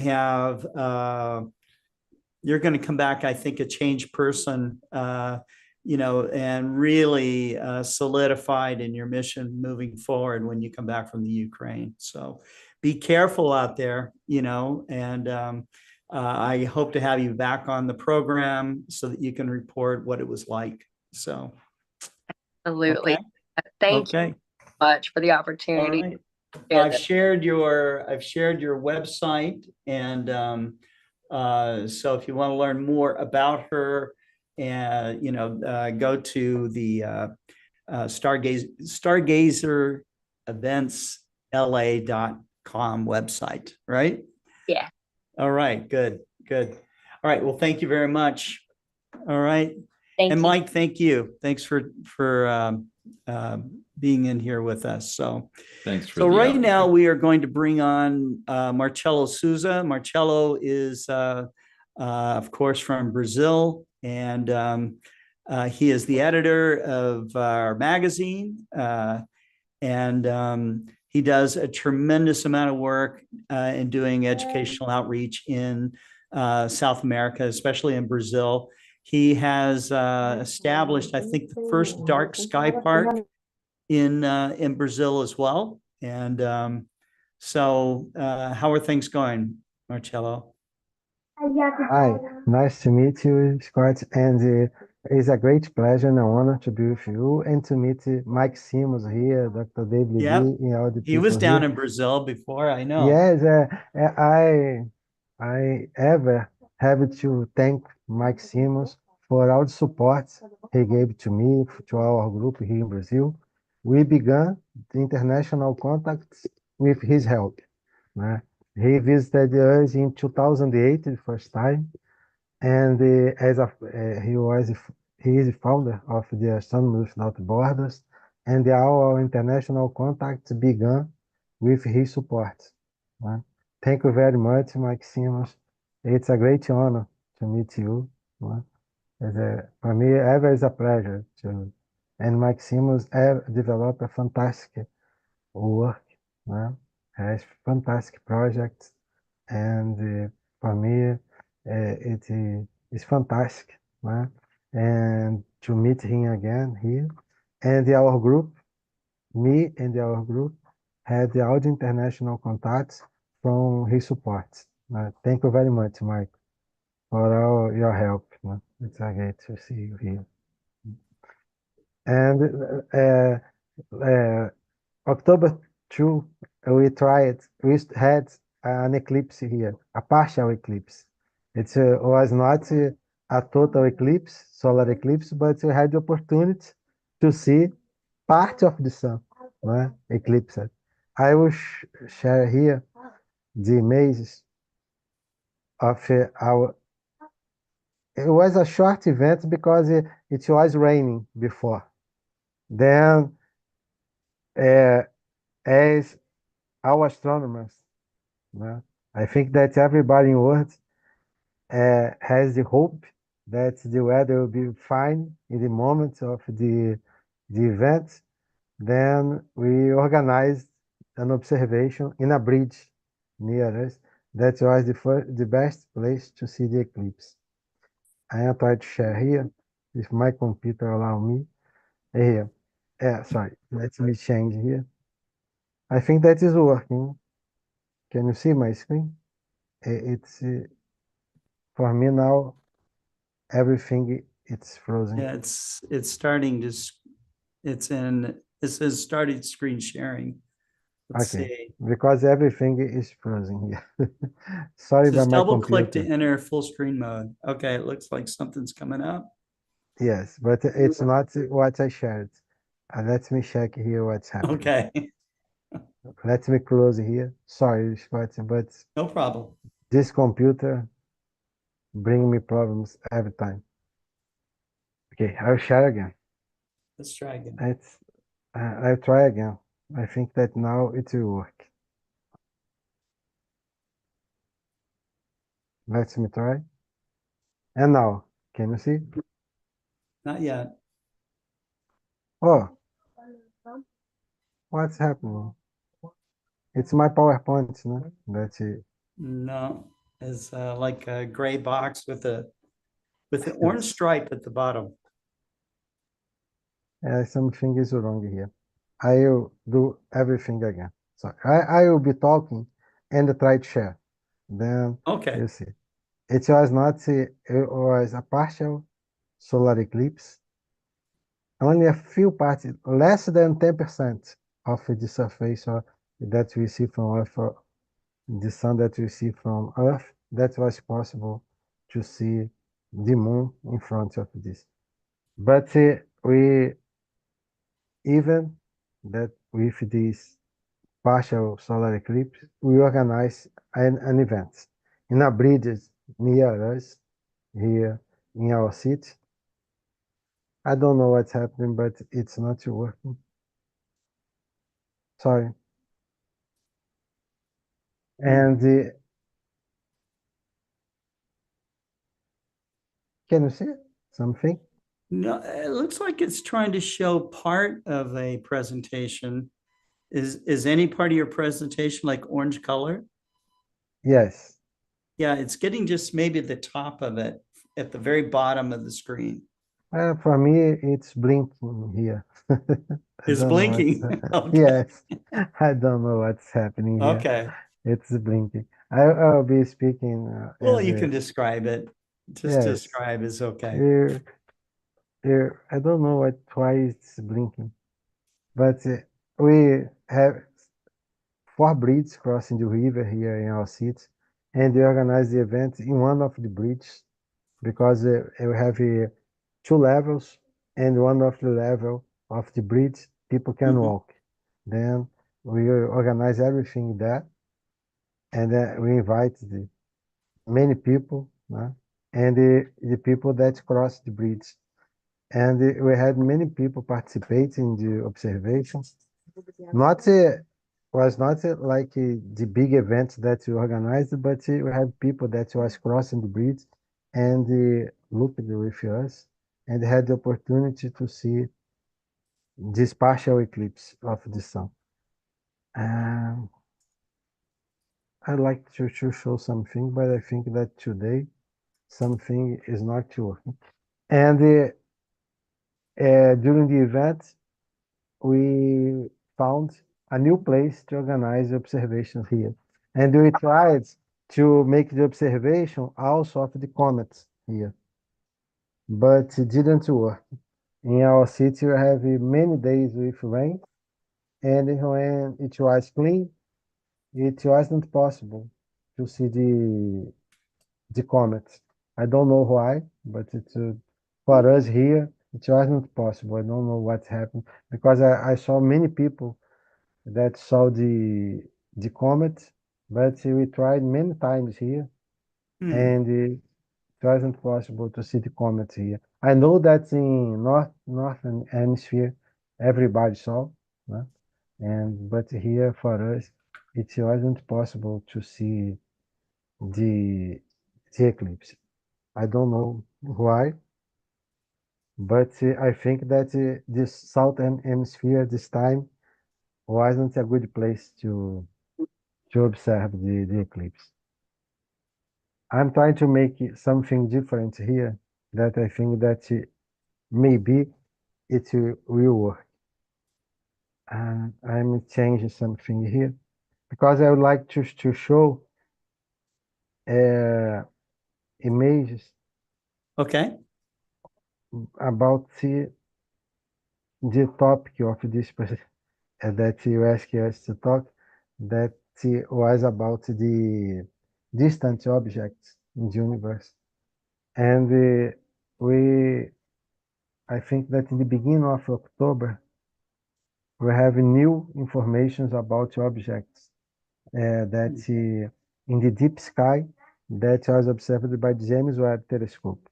Mhm. And one of these was galaxies that was already formed in the early universe and in a period that we didn't imagine that we will find the galaxies. They found galaxies. The first detection was made in 2020, and the detection showed a galaxy, a very small galaxy. The Milky Way galaxy has approximately 100,000 light years of diameter.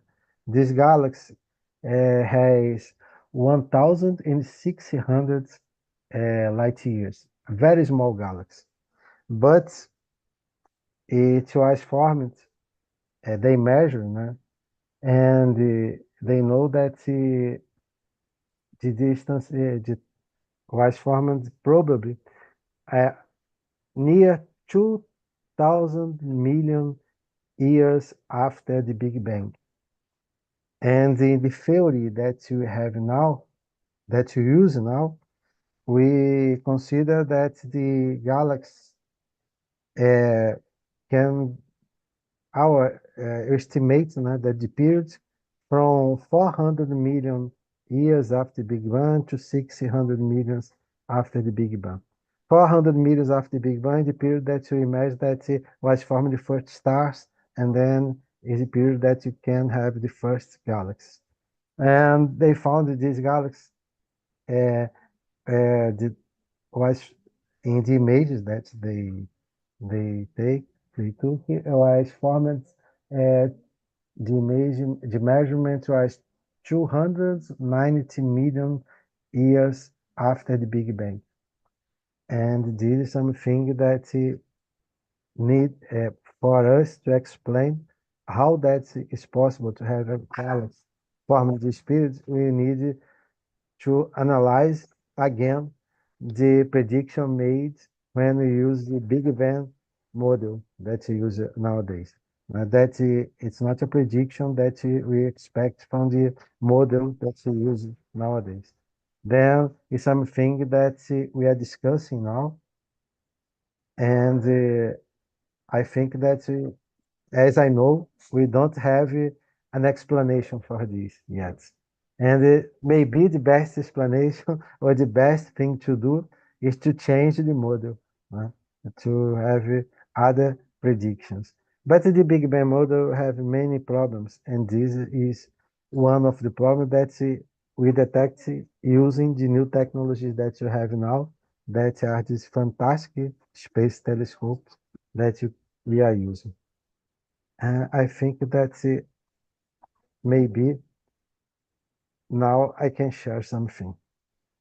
I would like to show this image, but let me see if it will work.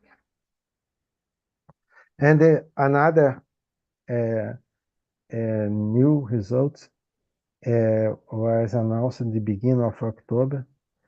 They found the exoplanet orbiting Bernard, this star. And the star, the Barnard, is located 6 light years far from us, and is the single star that is nearest our solar system. And this is something that can bring hope for us to find other kinds of life near us. And let me see now if it will work. It worked. I don't know if it worked. Can you see now? Vai ter share?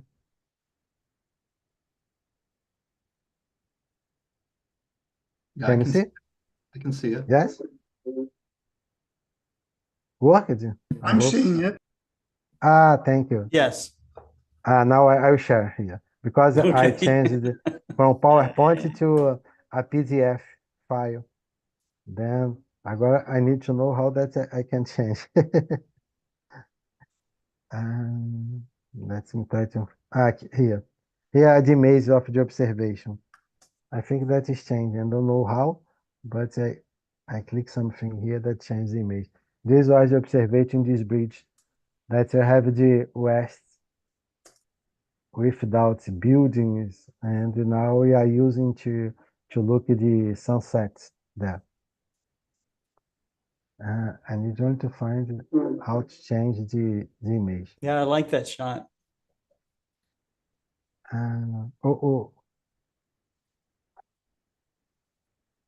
Here. This was the people there. Oh, work it. This is the small events. Don't have so many people to observe the eclipse here. Our astronomy club was there, and this was how the sun, our partial solar eclipse here. And now I will show the image about what I said. This is was announced a few weeks ago. They discovered a Milky Way-like galaxy, and it was only 700 million years old. 7 million years after the Big Bang. It's something unexpected. Here is the image. This is the link from the ISO homepage. And here are the prediction that we have from the Big Bang. We have the Big Bang, and after this we have an inflection that the universe expands very fast, and we have a moment that was dominated by radiation. After this, begin to produce matter, and after this moment, we had this hydrogen and helium that you have the begin of the formation of stars, and the begin you have the first galaxies, and we estimate our prediction is about 400 million years after the Big Bang. But we have detection, and then we expect this between 460 million years after the Big Bang. And this means that the galaxy formed during the first 3-4% of the universe lifetime. That you imagine that this is the lifetime of the universe, 30.8 billion years. And in the past 2 years, from the beginning 2 years ago, James Webb Telescope identified galaxies which formed between 200 and 500 million years after the Big Bang. And they are very small one. You see that the Milky Way has 100,000 light years of diameter approximately, and this galaxy, I will show one of them that was 290 million years after the Big Bang, and this galaxy has only 1,600 light years of diameter. This is a very small one, this one. And it was detected in 2020, was the first one. And this is comparing with the size of the Milky Way, is a very small galaxy. And this is a recent result. That's fantastic, that changed many things. This image that you have here, we imagine that was a star in a galaxy. But what we have here now, from our models, that this means that inside the galaxy, we have a hot gas around the stars, or formed the stars, and this is the light that comes from these hot guys that were there, the nebular guys that was there. And the first time they imagined this, what happened? You have stars with a lot of energy, big stars with a lot of energy that transfer the energy from the gas that's around the star. And these guys emit light. And this is what we saw. It's something that can explain many things that we imagine from the first star to the first galaxy, right? When they form the first galaxy. These are recent results. And this is the Barnard star that's located approximately 60 light years from here. And they found an exoplanet orbiting the galaxy, the Barnard stars. And it is the closest single star from us, right? From our solar system. Is a recent result that we have. This is what I prepared for today. I'm sorry for the problems if to show the No, image. okay. You got it figured out. So that's okay. That's okay. And I think that soon we will have a new edition of the Skies Up, a magazine. And Yes. this will be fantastic. Yeah. And we will have an article about the other cultures from Asia, about what they are doing there. Then it's something that ever is important to know what is being done around the world. Yes. So thank you very much for the invitation, Scott. It's now thank you all the participants here, and especially Dr. David Levy. Yes. A lot of people that I didn't see him. Nice to meet you again. Thank you very much, Scott. Excellent. Thanks, Marcello. Thank you. Okay. All right. So we're coming back up to the States here, to Maryland. And we'll be talking with Dale Gent. Dale has been working with a team of people that include legendary telescope and automation expert Russ Janae, and they have been working at Mount Wilson to take off-the-shelf amateur astronomy equipment, putting it on the 100-inch telescope and doing some advanced science with it. So Dale, thank you for coming on to Global Star Party. I know that you had to rush back from work to do this. and I was kind of badgering you to be on the show, but I'm really happy that you're on. Always really impressed by things that you do. So if you don't know Dale Gent, and I can talk about him a little bit while he's standing here, he's brilliant. Okay. And he's involved with the development team of NINA, which is a program for doing night sky imaging. And it's I think it does plate solving. I think it does a number of things that that you would have to pay a lot of money for with other software platforms to do what Nina does. I think it's all for free. But Dale, thanks for being on Global Star Party, and I'm going to turn it all over to you. Great. Thanks for having me, Scott. Yeah. Is my audio working fine? Yep. I did a mic check. Okay, great. Thanks. Hi, everyone.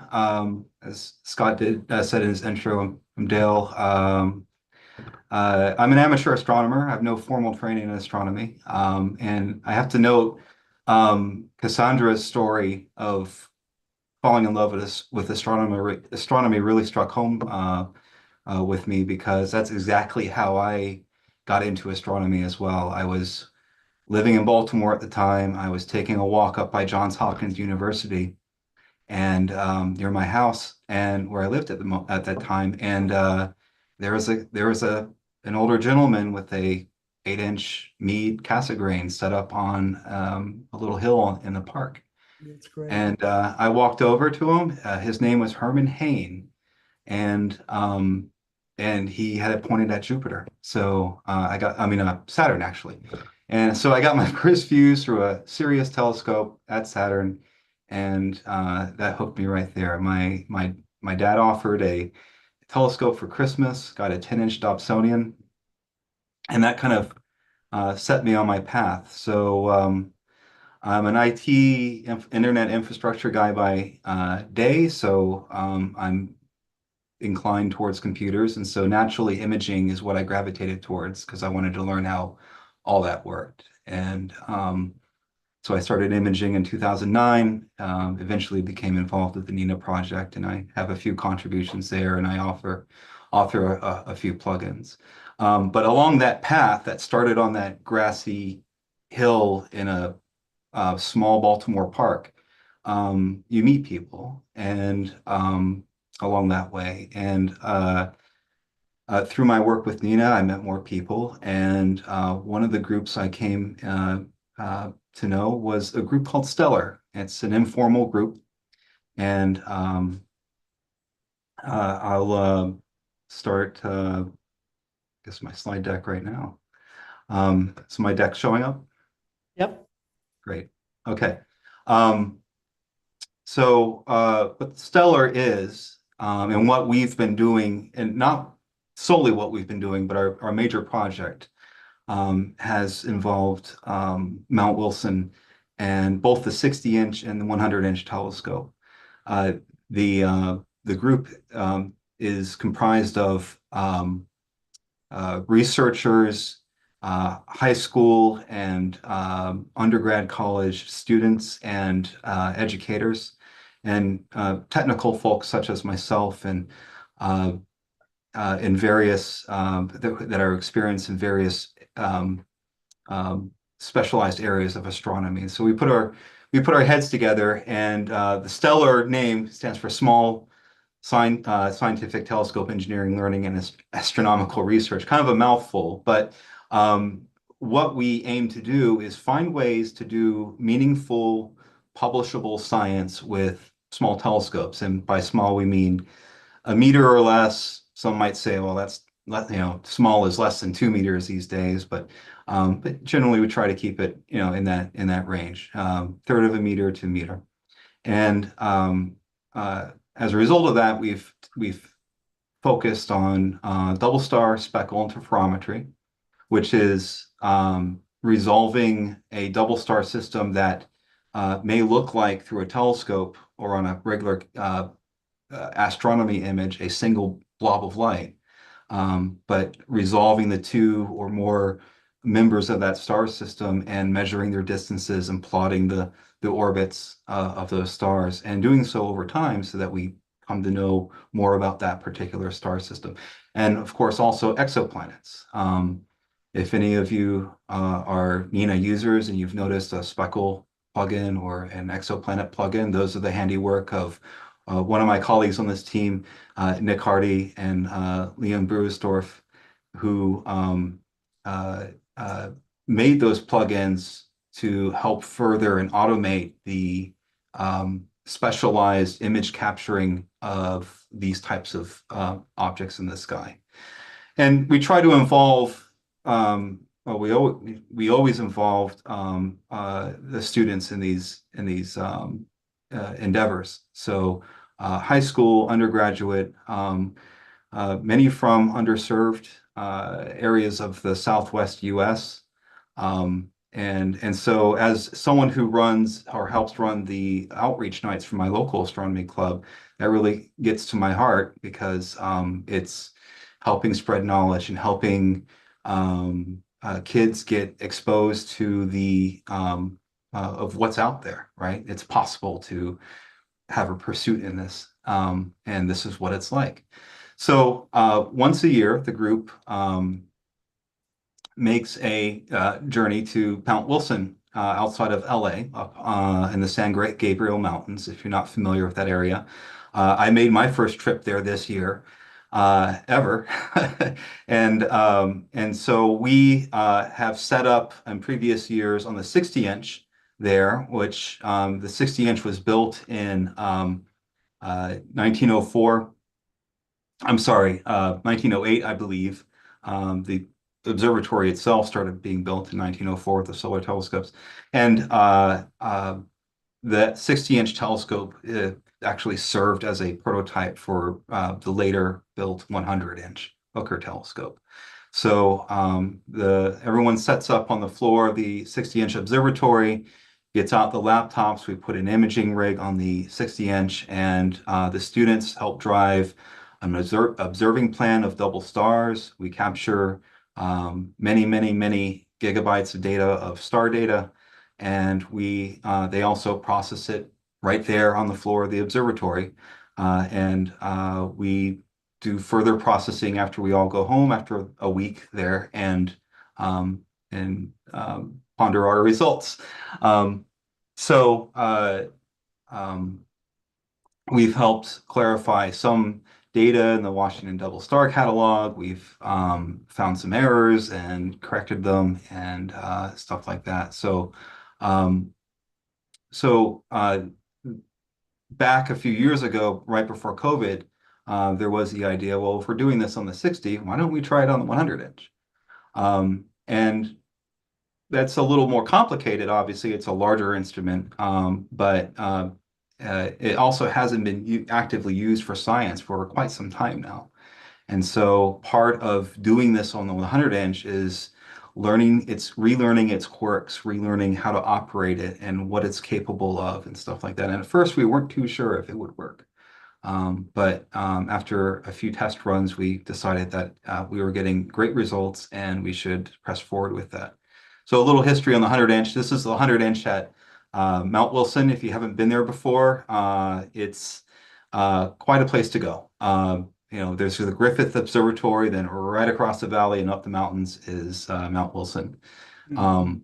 So this was built, completed around 1917. I don't think it saw first light until about 1920, or scientific first light at that until about 1920. And what's notable about the 60 and the 100-inch being built at the turn of the 20th century was that they're the first large-scale telescopes that were built specifically for imaging. These telescopes were the first of their kind, and the imaging back then was, I think, 6x5 or 4x5-inch plate glass, dry plate cameras. So an exposure was measured in many hours, sometimes a single exposure in a night. So but the technology that went into these telescopes back in the 1910s and the design that went into the 1910s carried this telescope for many decades. The 100-inch telescope, 2.5 meters, was the largest until about 1949 when the 200-inch Palomar Hale telescope surpassed it in size. And the 100-inch telescope had a scientific career that spanned about to the early to mid 80s. And then after a break, it got a few scientific missions in the 90s. But a lot of it is still 1910s technology. So here's the control desk of the 100-inch, and this is our friend Tom Minigini, who graciously helps us with the observatory operations. He's a telescope operator that we had this past June, and but you can see the mix of the old and the new there. At the far end of the desk is the original periscopes for sighting the setting circles on the axes of the telescope. And the push button controls right above them on the square brass plate. Closer to the camera is the gray illuminated push button control box, which is very modern. And it's how the telescope is controlled today. It has encoders. We didn't have those in 1910, but we know the precise movements of the axes due to the encoders that were installed in the past. And the encoder readouts are on the screen there. And even closer to the camera is still yet another artifact of yesteryear and a testament to how long this observatory has been around, a old, very old style telephone. And although the electric board is not in use anymore in this capacity, this is the original electric board. Those are Edison light bulbs. The light bulbs were used as ballast for the 115-volt DC power system. and because they had a generator up there and no power lines coming from down below, so they had DC power on the mountain from the beginning, and then there's the phone booth if you had a call down to call home. So about, I don't know, 4 generations of telephony there if you're a telephony aficionado. Of course, the 100-inch is best known historically for Edwin Hubble's use and his pursuit of the Hubble constant and just the realization of spiral galaxies. I noted at the beginning of the stream that an article is about to come out in Astronomy magazine that may offer a counterpoint to this. It'll be very interesting to see that. But for right now, that's Mr. Hubble at the Newtonian viewport there, which you see on the right-hand side. And I mentioned the technology that went into the 100-inch at the time. The 100-inch telescope was also a very modular telescope. If you go there today, it's in its Cassegrain F16 configuration. But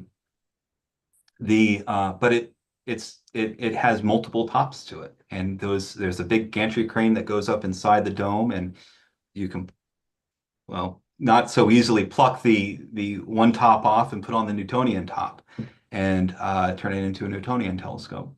There's a Coude spectrograph top as well. So there's 3 tops in total. This Newtonian top was actually kept by the Smithsonian for a number of years. They just recently returned it to Mount Wilson, where you can view it in person. And that's Edwin Hubble looking through the guiding scope that you see here above on the top of the camera plate holder. Other famous scientists also use this telescope. And so by the 1980s, research had started dying down. More and larger telescopes started coming online. And in the 1990s, though, it had, I guess I would call it personally, it's one big last hurrah and contribution to science was a prototype laser guide star system was installed on it. So the laser guide stars that modern observatories use as a matter of course today, the 100-inch helped develop as part of the Unisys project. So as I said, the LA basin right below kind of helped bring an end to regular scientific observations at the observatory with its encroaching light dome. And if you walk out of the observatory and walk a few hundred feet south, you can see the sky glow and the LA basin, and this is Pasadena here laying before you. So, but it's really interesting. It's having never been to LA before, I looked up at a very beautiful dark sky with naked eye deep sky objects plainly visible, and then I look down and there's LA. So very picturesque to see at night, despite that. And if you're not familiar with where Mount Wilson is in relation to all that, here it is here. So yes, if you find yourself in the LA area, try to make a visit up there. It's truly a great trip. So what have we been doing there? So at Mount Wilson, we've been doing speckle interferometry. And the question was asked, well, if we can do it on the 60-inch, why not try it out on the 100? And so back in 2019, July 2019, there was an engineering test on the 100-inch. And a 4/3 format ZWO camera was mounted onto the telescope, and some initial results were gotten, and those results were summarized in this paper here, published in the Journal of Double Star Observations. So this fomented some excitement, and but unfortunately, COVID put a wet blanket on that for a number of years, and it wasn't until this past May or actually in late 2023, that we started talking seriously about it again. So we started making plans and arrangements with Mount Wilson staff and volunteers. We started planning out what kind of camera configuration we would need, because technology had progressed since 2019. And there is some new and compelling equipment that we could use off the shelf. And so we wanted, again, to make sure that it would work. So I went in May and hooked up a abbreviated version of what we ended up using in June to see if it worked, and it did. So we were delighted at that prospect. So in our yearly visit to Mount Wilson with the Stellar Group, with the students and teachers and researchers and people such as myself, one group stayed at the 60-inch and did the normal program there. And then we did our engineering run on a full engineering run on the 100-inch. And some of you may be wondering, well, what is speckle interferometry?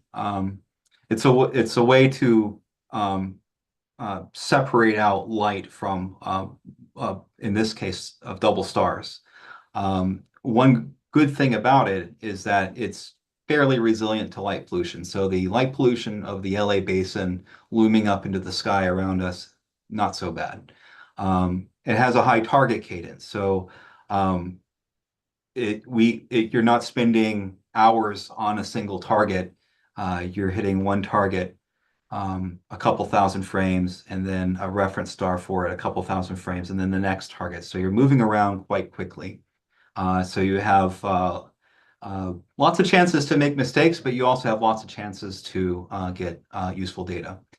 So it can be done with commodity CMOS sensors, which is great because well, they're commodity, so they're affordable, relatively speaking, and they also have the performance aspects that we desire. We're doing high frame rate imaging of stars. So and then we take that data, we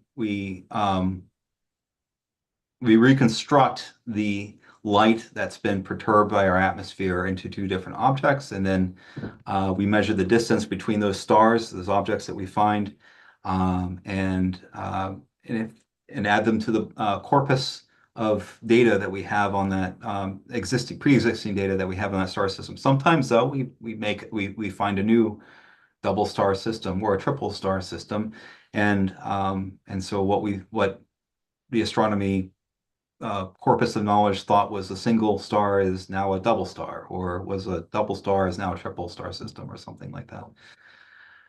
So how does it work? So as astronomers, you've probably looked at the sky and maybe gnashed your teeth at the amount of star twinkling going on, knowing that the seeing is bad. Well, that's because light from those stars are entering our atmosphere. It's going through different density pockets of air that's turbulent. If you live under the jet stream, you know it's especially worse. Or, you know, compared to if you live somewhere where it's a hot, muggy summer night and the air that high pressure air mass is just sitting on top of you, and the stars are barely moving. So we all call that seeing, and the problem is, though, with the high frequency turbulence, we need to rewind that basically and try to separate those stars, because if we were in space, all those would be pristine points of light, not twinkling. So speckle interferometry accomplishes this by imaging a star at very high magnification, and I'll tell you the magnification we got to on the 100-inch. The fast exposure is 20 to 100 milliseconds. These freeze the seeing. So we're looking at a star, it's very highly magnified, and then 20 millisecond exposure freezes that atmospheric distortion in a single frame.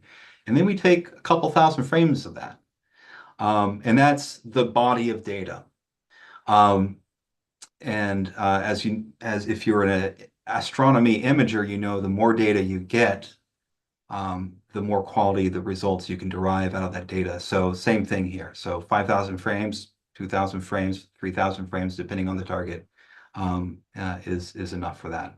And then through processes called autocorrelation or deconvolution and bispectral analysis to get the phase differentials of the two stars, we can separate those into separate blobs of light and then begin to measure them. So the speckle part comes from the literal speckles that we see at this high magnification and fast frame rate. So here's an image, here's a video actually of Nina running the speckle program plugin and us imaging a very early in the evening, a very easy double star. Obviously, it's you can visually see that there's a gap between them, but you notice the speckles.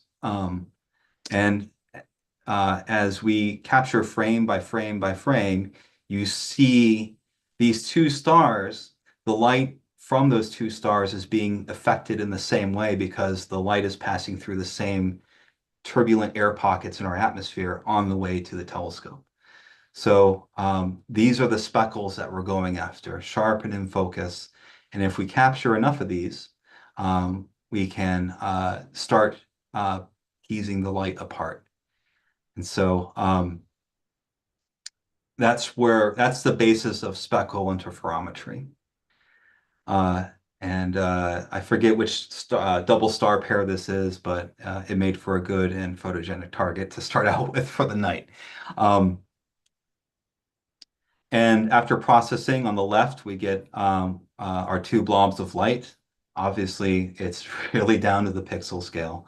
And we can measure the centroid of those stars and then also the angular separation between them and begin to plot them on a plot of the orbit, make a plot of the orbit of this of the star around its parent body. So that's basically it in a nutshell. And the students learn a whole lot about image processing, imaging, and other things, aspects from this exercise. The 100-inch has a what we call a periscope on it right now. This was added in 2015, I believe, to make turn the 100-inch into a visual friendly instrument. Mount Wilson does outreach events every so often and private events where you can pay to have a view through it. That helps fund the institute. But this is what we had to hook our imaging system up to, that refractor at the bottom. I must give a shout out to Scott here for helping us with supplying some equipment to help us mount our equipment on there. And just to give you an idea of the light path through the telescope, this is the 100-inch here. The observer is the eye there, down there at the bottom of it, at the refractor. So the light comes in through the top, bounces off the 100-inch primary mirror at the bottom, up to a secondary mirror at the top, and then back down to a tertiary mirror, which then bounces it at a 90-degree angle out the side and down the periscope and to the observer, and in this case to our imaging equipment.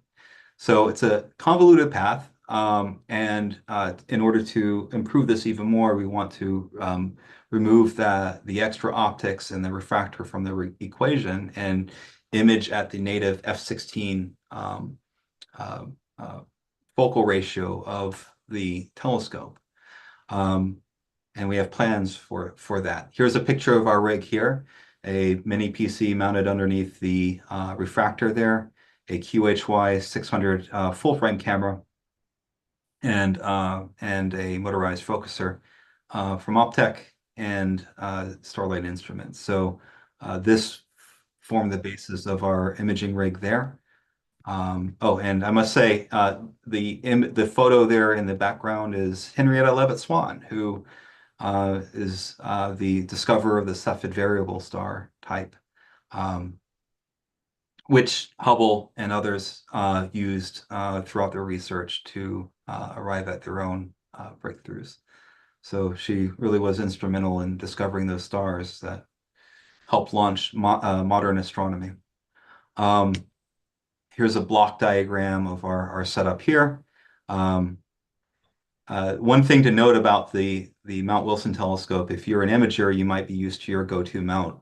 The Mount Wilson 100-inch and the 60-inch, for that matter, are not go-to telescopes. They are electronic push-to.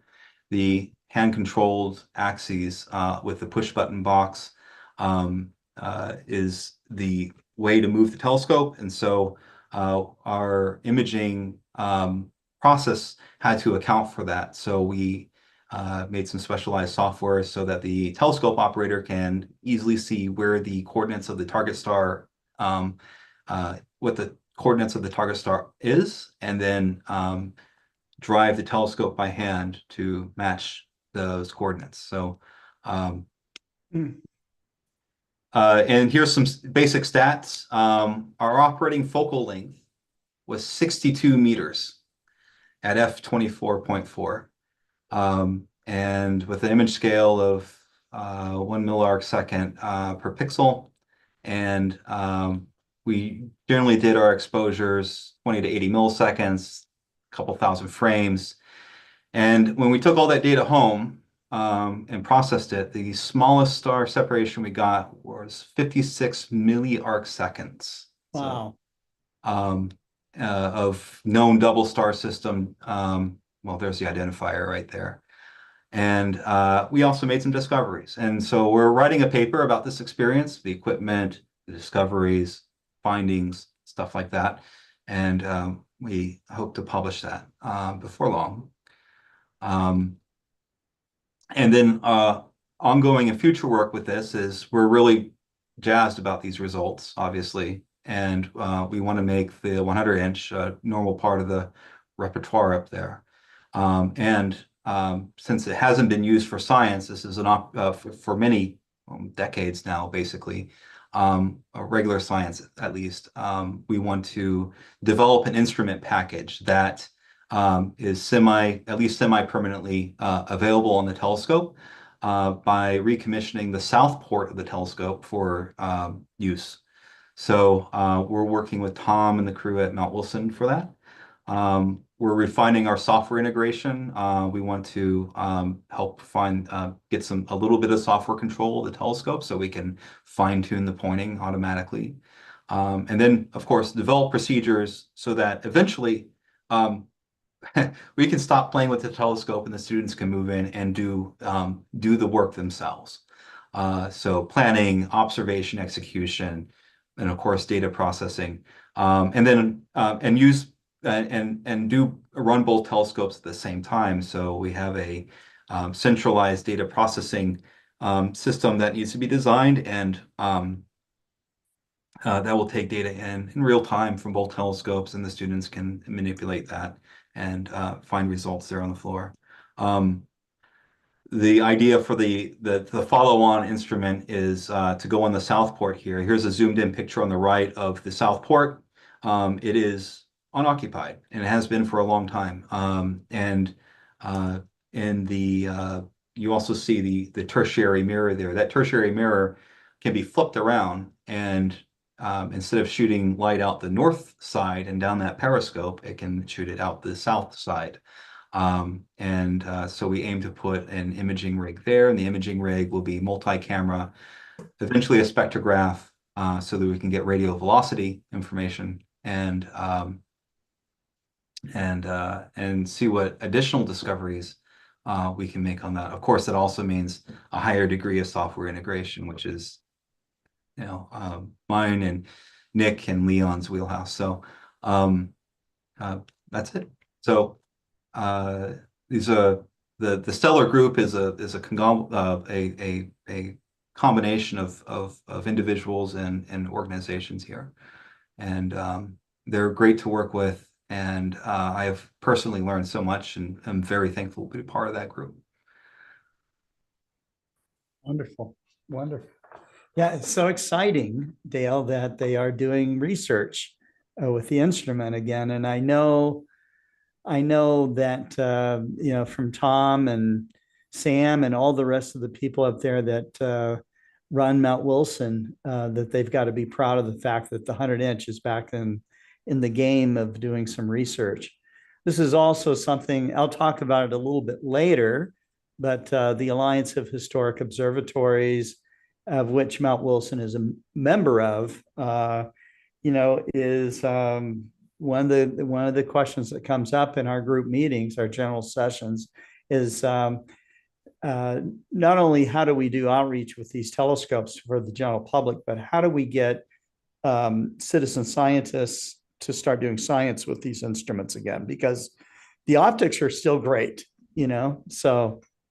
Yeah, the 100-inch, it originally came with a silvered mirror, actual silver on the mirror, and it's that stopped in the mid 1930s, I believe, when they finally developed a special, a successful vacuum chamber illuminizing methodology. So every 4 years, I'm told, 4 or 5 years or so, that mirror is taken out of the telescope, lowered down by crane, three very large floors of the observatory to the bottom. And they grip the mirror from its sides, with this thing. I watched them. I would die of the anxiety. It's it's a little nail biting. Okay. Yeah. And but they stripped the old aluminum off, put it in, it looks like a very big pizza oven. Yeah. And flash aluminum back onto it and send it back up. And they do that for all three mirrors. So that's great. That's great. Yeah. Well, you're making history with the instrument, Dale. So that's fantastic. And hats off to everyone that's involved with that. It is a team effort, and everyone has been contributing, discussing target strategy, software, insights into how best to handle the instrument, stuff like that. Everyone's bringing their collective experience and wisdom to bear on this. Awesome. That's great.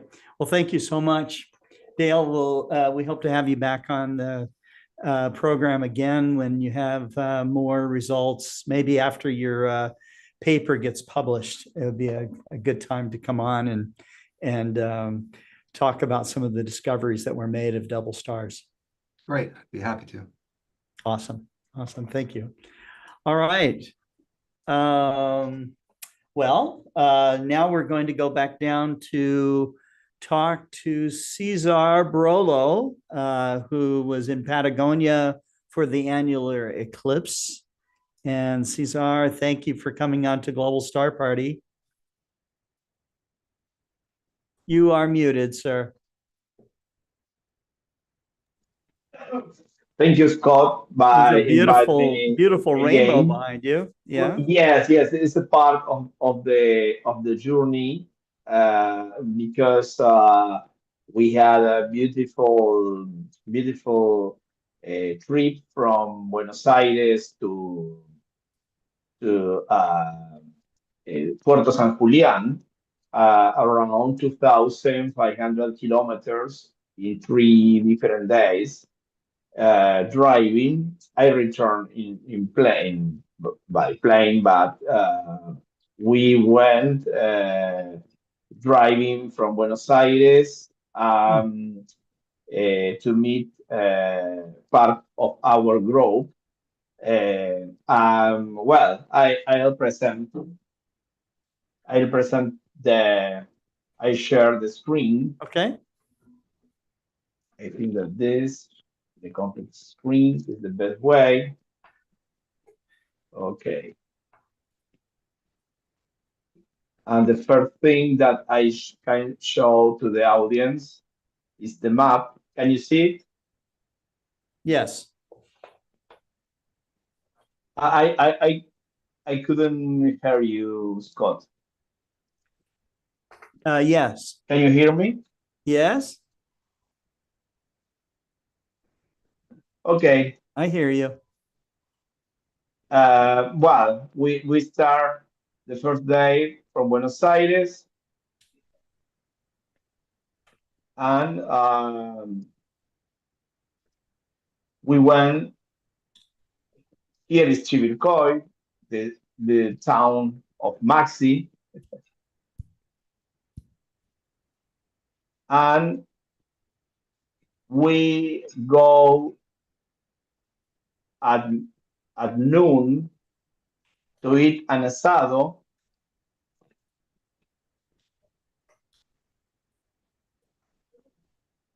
Maybe I don't know if I have some problem because I can hear you. Yeah, I hear you. I hear you fine.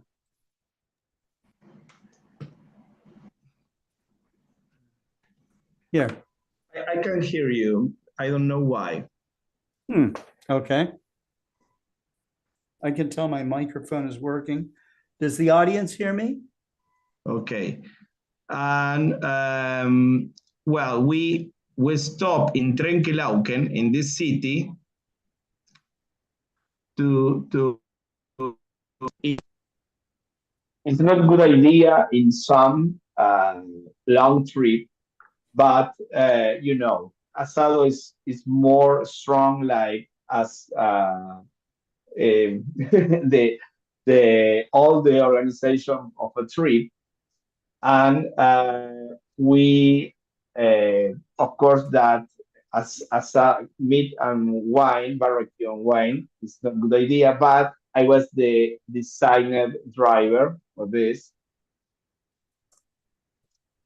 And we continuing driving to the night. Here,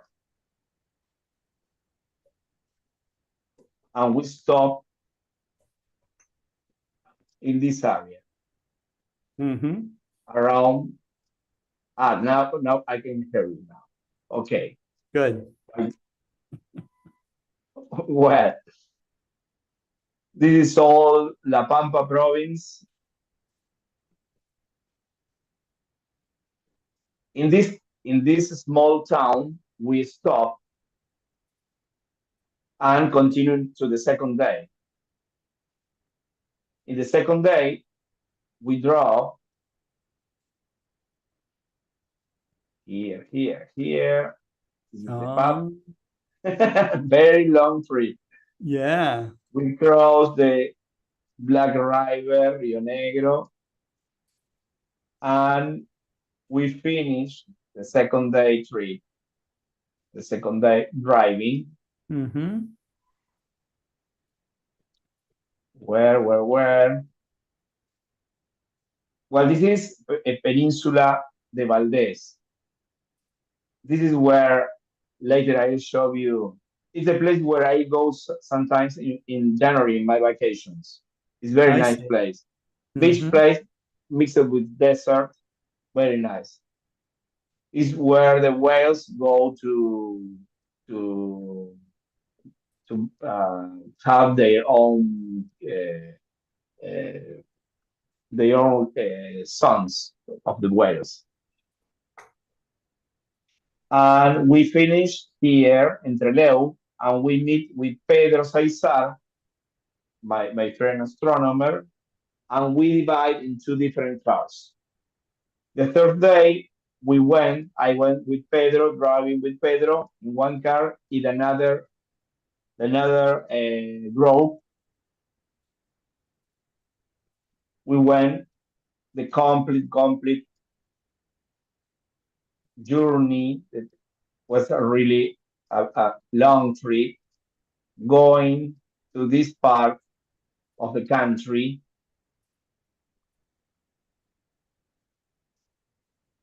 Here in Puerto San Julián. And here is where we watch the eclipse. Exactly in this area.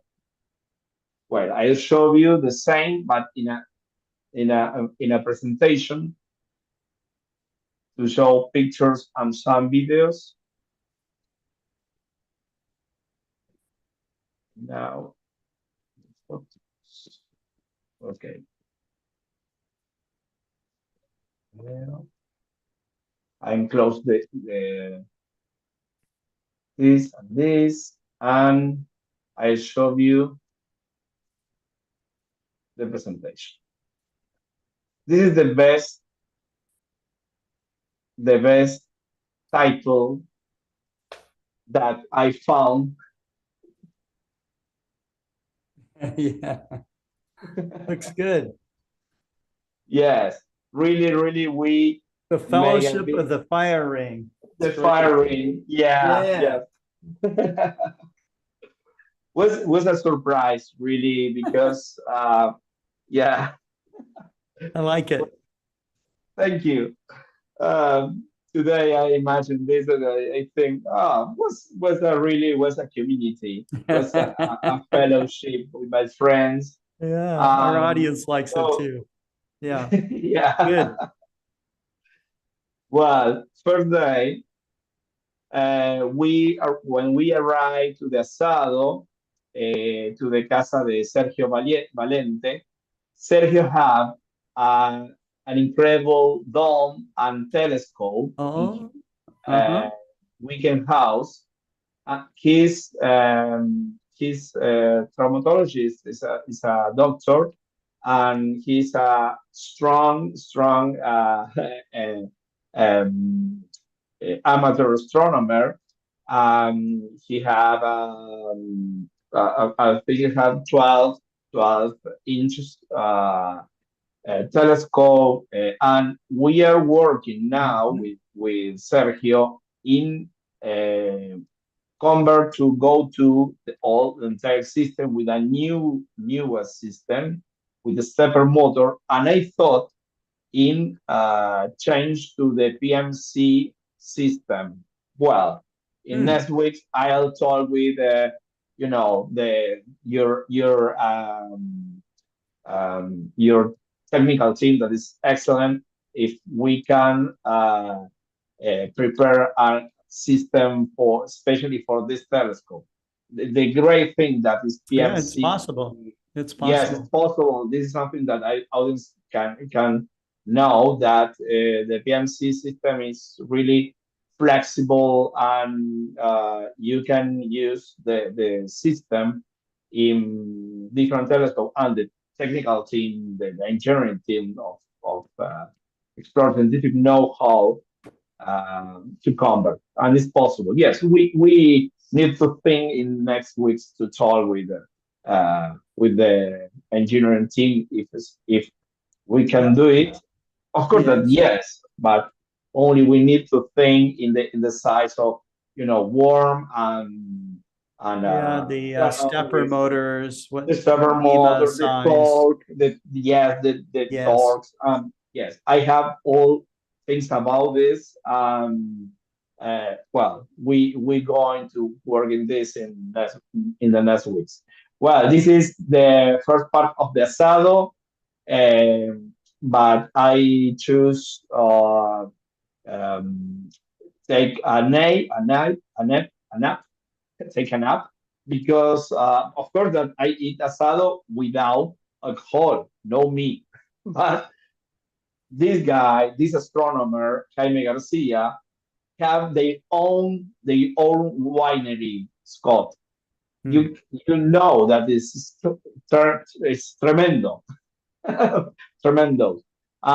They taste the wine and say, okay, me not, and I continue driving to another location that is Peru, but it's fun because the name of Peru, anybody is Peruvian or nothing. It's only the name of a small town, and here you can see the beautiful hotel in the middle of the nothing. It's a town of only 60 people, very nice people. Wow. And they give us a comfortable rooms and with excellent experience. The asado in the in the Sergio Valente house, and later we went to the hotel in the road. Well, this is the first step in the morning.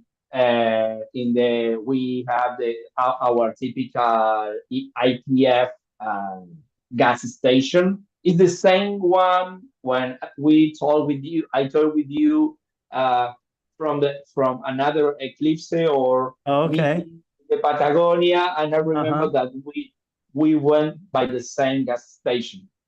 Okay. Uh-huh. Okay, so here is he's the Jaime Garcia's son. He's astronomer too. Is specialist in X-ray astronomy. Mhm. And Alejandro Varelli, friend and customer of from many years, and work with us in organizing, and he have a lot of energy, and his brother-in-law that work a lot with him and driving. We say all people that say, can you do you like to came into the eclipse? Yes. People Yeah. all time, yes, going to the adventure. This is in the Patagonia near to the Pedro house. The Pedro Saizar house is in the beach side, and with a lot of shrimps and well, a lot of seafood. Incredible place. Of course, that now is not winter, but near, and it's not well, it's springtime. But in the Patagonia, we found snow spots in the road because 1 year ago, 1 year earlier, was they had snow. Well, this is our first stop in Comodoro Rivadavia. We found a beautiful place to eat. Of course, that we couldn't bring nothing, but I took this picture because it's very rare that you are going by the Patagonia, and like Yeah. in Patagonia, you have a lot of Welsh people, and they, you it's easy to found some kind of pubs with the Welsh style. And well, okay. Yeah. Yes, yes, because the name, for That's example, good. for Treleu, or a lot of or the last name are from many people in Patagonia are Welsh people, Irish, Uh-huh. uh, but especially Welsh people. This is some stops in the road near to the sea, Atlantic Sea. Sorry, I took the name of this city is Caleta Olivia that I show in the map. Yeah. I show on the map. This is the picture between Caleta Olivia and going to Puerto San Julian of the Yeah, it's rainbow. beautiful. Double I couldn't rainbow. see Yeah. yes, the golden pot here is not. It's a fake. Um, it's a Fake. legend, but yes, it's fake. I couldn't see the golden.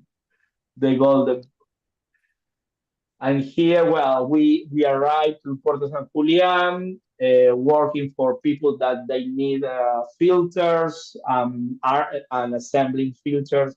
Sure. We carried solar filter paper, and a lot of different things, cutting, gluing, preparing all in the morning. Well, this was the morning of the day. I took this picture of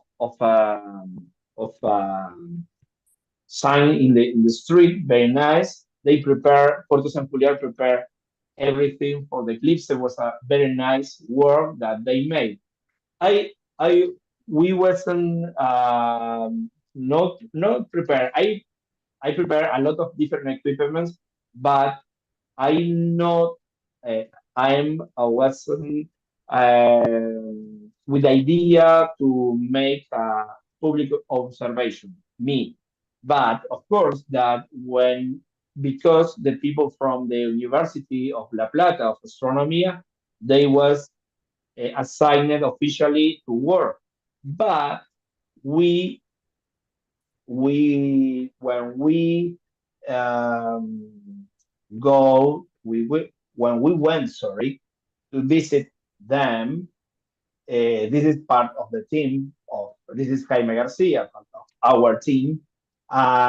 This is the guys from the Planetario, the University de La Plata University, Astronomy University, and they told us, say, okay, maybe we are having some problems with the tracking and blah blah. Okay, no problem. I'm prepared because I have a lot of different equipments. They told me, because we know each other, and I had the honor to work with this team of the La Plata University, and we in this moment we was prepared to work together earlier in the eclipse. Surprisingly, I work again in eclipse because I was not officially assigned to show the live image of the eclipse. But you know me, Scott. I was prepared because if somebody had a problem, we went with a solution. And here, well, this is inside the area of the hotel for students. This kind of construction in Patagonia, or it's in the south of Chile. It's the typical old kind of construction. They had a beautiful replica of the first ship that arrived in the area. This is in the morning. Okay. This is the morning earlier than the event. This is that real ship that is in the coast. It's beautiful because the shape is something that is beautiful in the area. Yeah. Another view of the replica. This is the coast. It's like a neuralgic point, this replica in this city. Well, this is how the people arriving to the eclipse. The national TV was in the same plane. They had in the same place a point of for transmit the eclipse. This is another view of the Bay Area. It's a beautiful Patagonian side Atlantic town. This is not a replica. This is a real mirage because they was the first point near to the Falklands in the Falklands War, and they have this mirage, this plane, the war plane, for like a remember of the war. This is a beautiful big saloon, like a West saloon from the end of the 80s.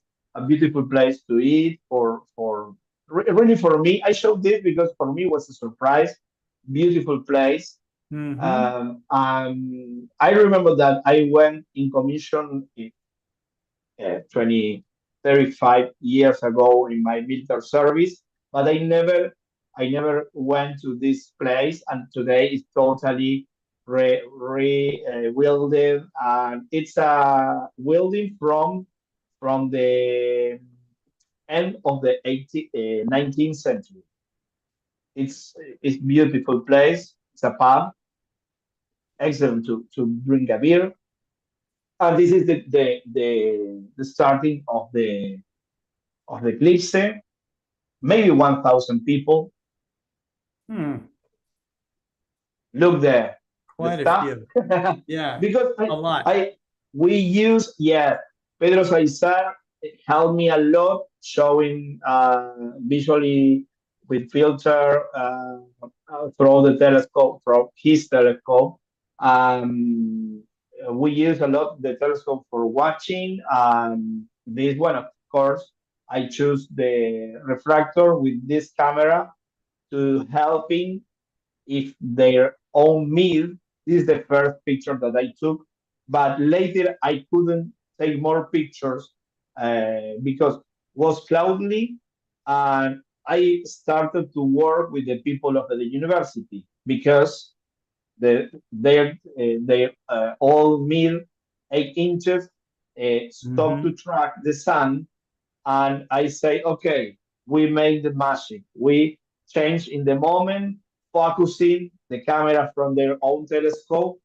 This is another picture with some sunspots. Yeah.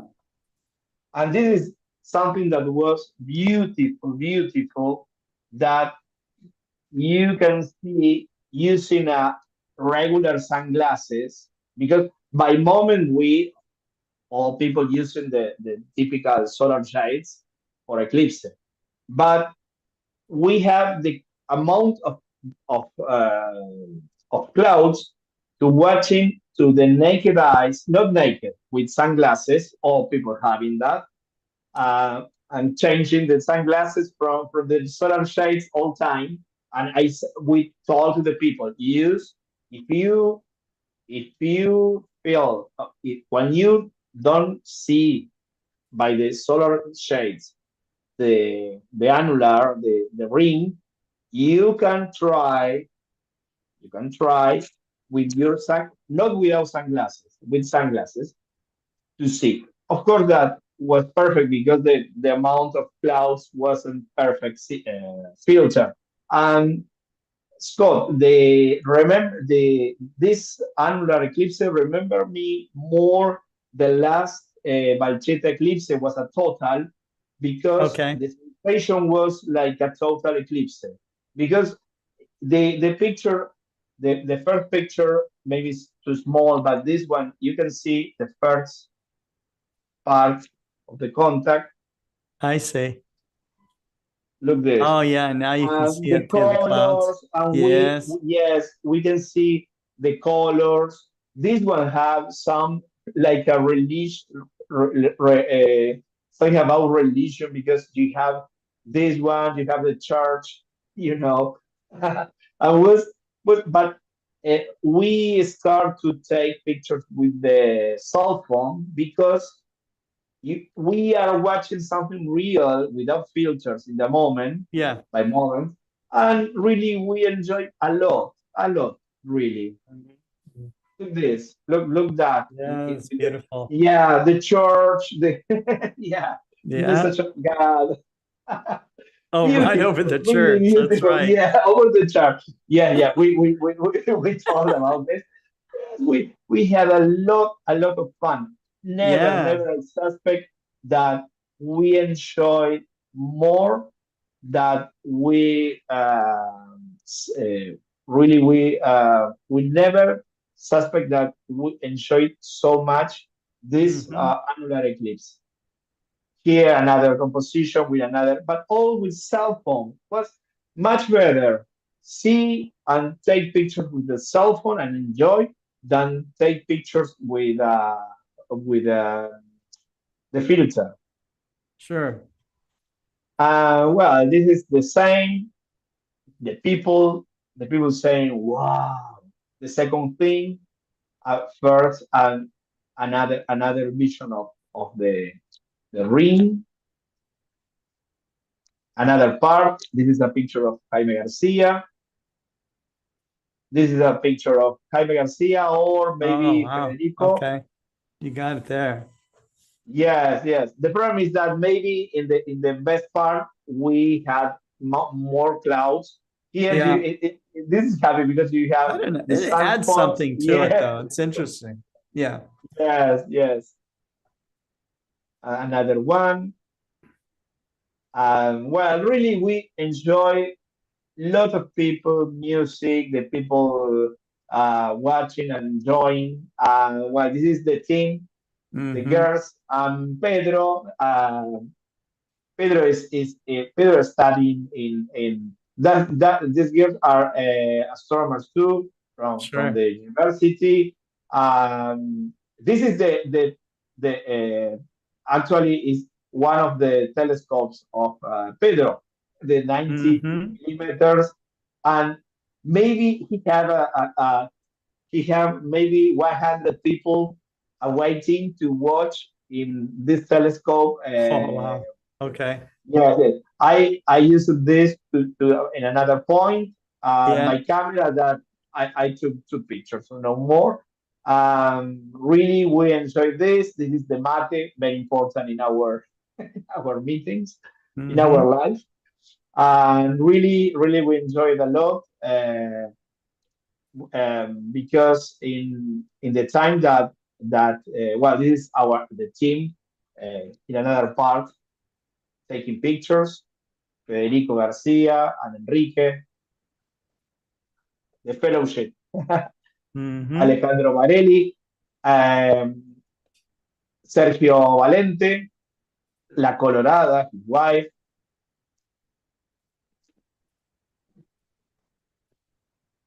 and I don't remember the name of his wife, but she told me, no, everybody called me La Colorada. That is like the red I don't know what. But she made the asado in the first day. She cooked the asado where Sergio and his wife reside in his weekend home. Was Federico and his father Jaime. Really, we can talk about with the bear of Jaime. We can talk about the fellowship of the fire ring, of course, because remember us to Gandalf. I tell you. Part of the equipment and the hero of the of this is after eclipse. We was drinking mate, talking. Well, you know. Well, this assembly all. This was the hero of the eclipse, and we couldn't make a live image thanks to the EXOS 100 and the 80 millimeters refractor. Oh, that's great. That's good. Yes. We're here, another picture of the team. Me and Pedro having fun after the eclipse. The eclipse. Yes, drinking beer to you know, to how do you say in English? I don't know, leave the problems. To relax and celebrate. Relax, relax. Yes, relaxing. Absolutely. This is very beautiful place because the National Tree Road, have maybe more than 200 kilometers in the seaside to watching the Atlantic in a landscape that is beautiful. Very nice. Another gas station in Comodoro Rivadavia. The asado, the pictures of the ending of the asado of the fellowship. Because to another day I returned to Buenos Aires, and the rest of the people, they came to visit the Puerto Madryn. Very good.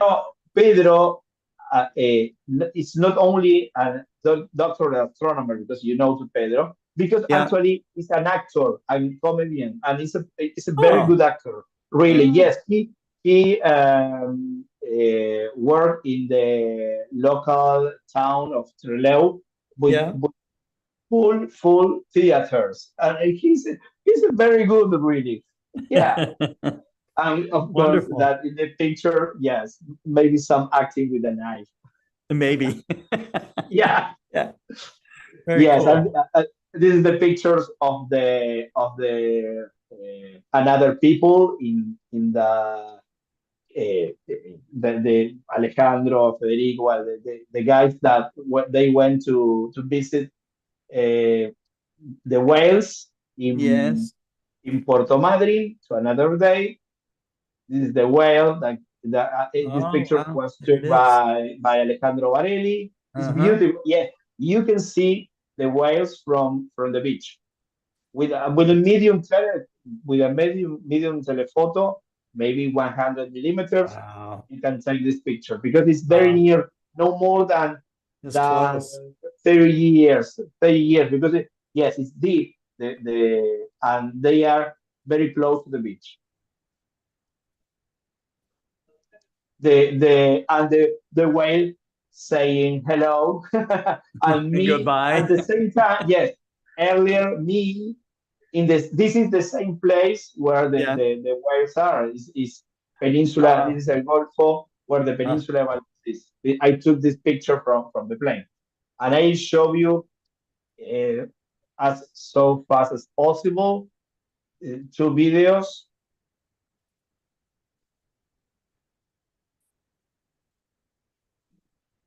I cut the music because maybe we had the music. It's full of people, really. Yeah.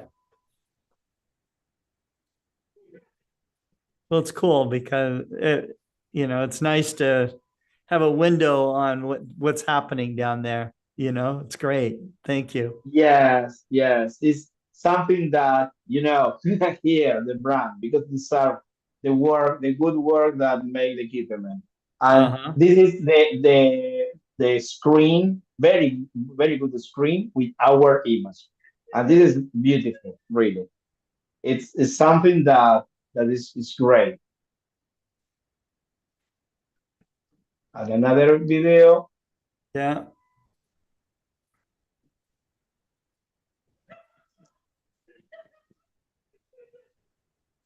This.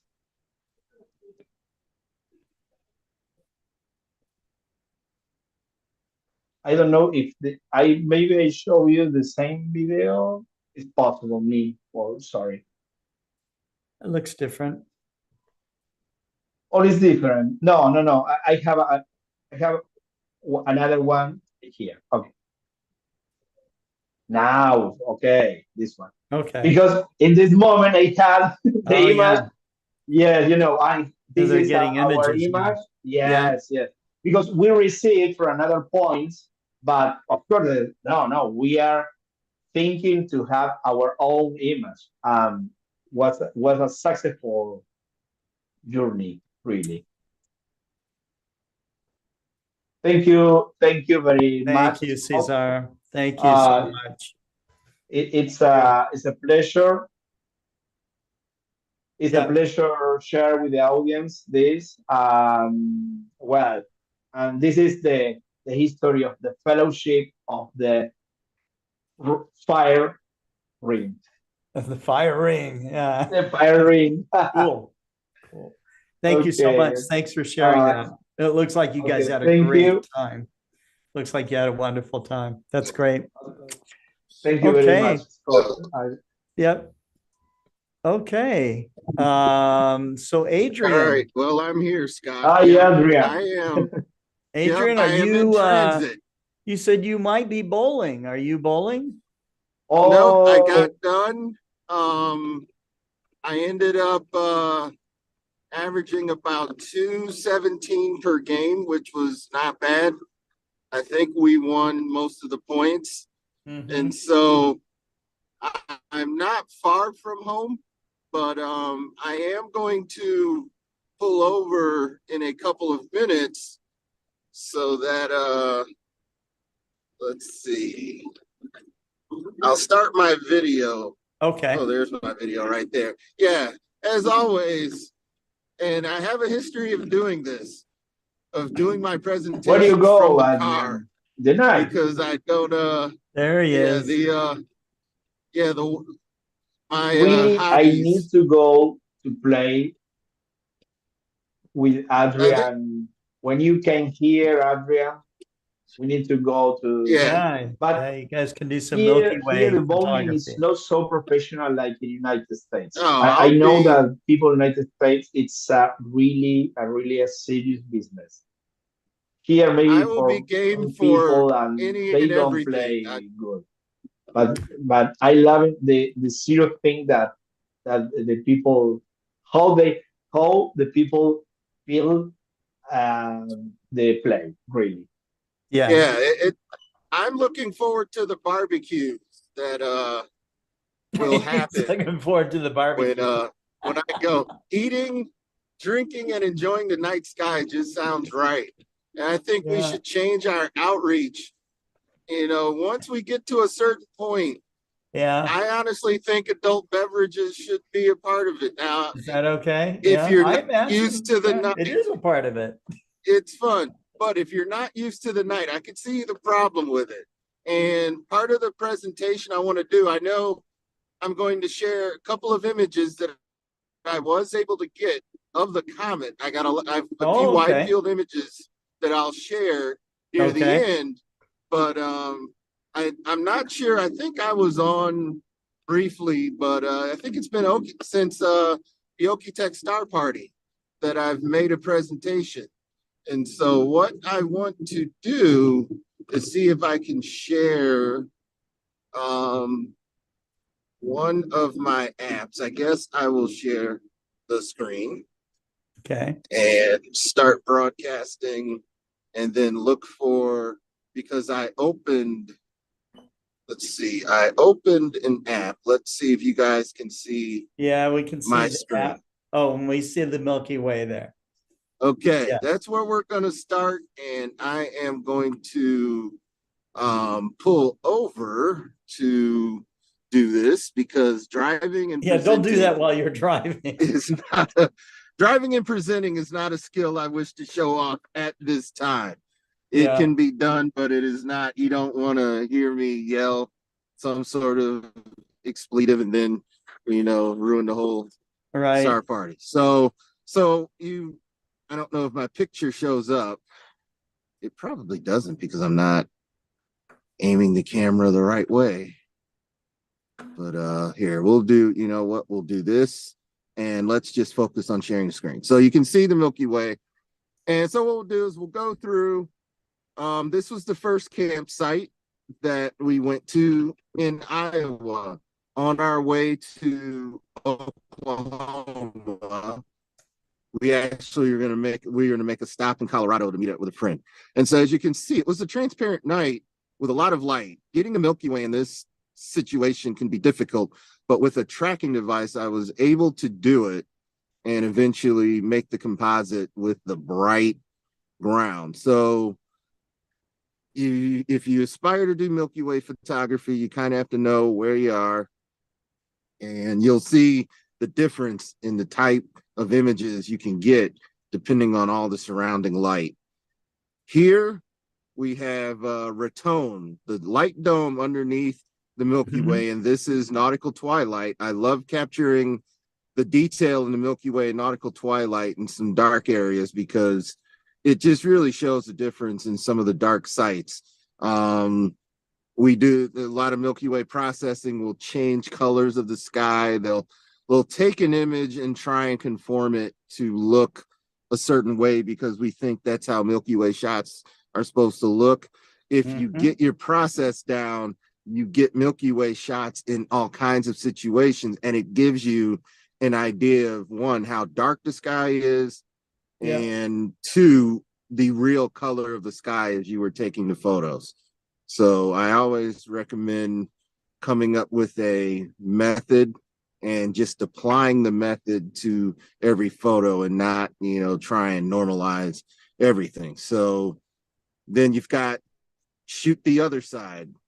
You've got Andromeda, M33, NGC 752, you know, all our favorites from this side of the Milky Way. And so there's a question. There's a question, Adrian.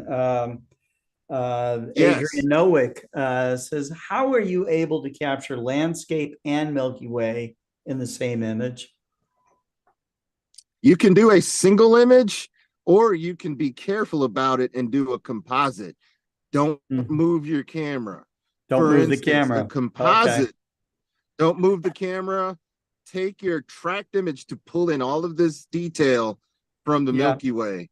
Then take a non-tracked image, pull in the detail from the ground. Now, Adobe products, which I use, and I do pay for the subscription, and there are a lot of images that want to use free tools. good luck and go for it. But once you invest and pay for tools, then updates such as you're able to mask the sky and the ground separately, you're able to bring up shadows in the ground, you're able to edit the sky to, you can drop some of the highlights so that some of the brighter areas, the bright sky glow doesn't, you can manage it without taking it out entirely. I like leaving anything in that happens to be there, including this little glowing light from a car down there. And then what you do is you combine the two, you select, it'll have you select the sky, you'll inverse it so that you've got the ground. You then lay the ground as a layer over the blurred ground from your capture of the Milky Way, and you produce with the composite an image that looks it looks like what you saw, but you've produced more detail by taking longer images of each side and then putting them together.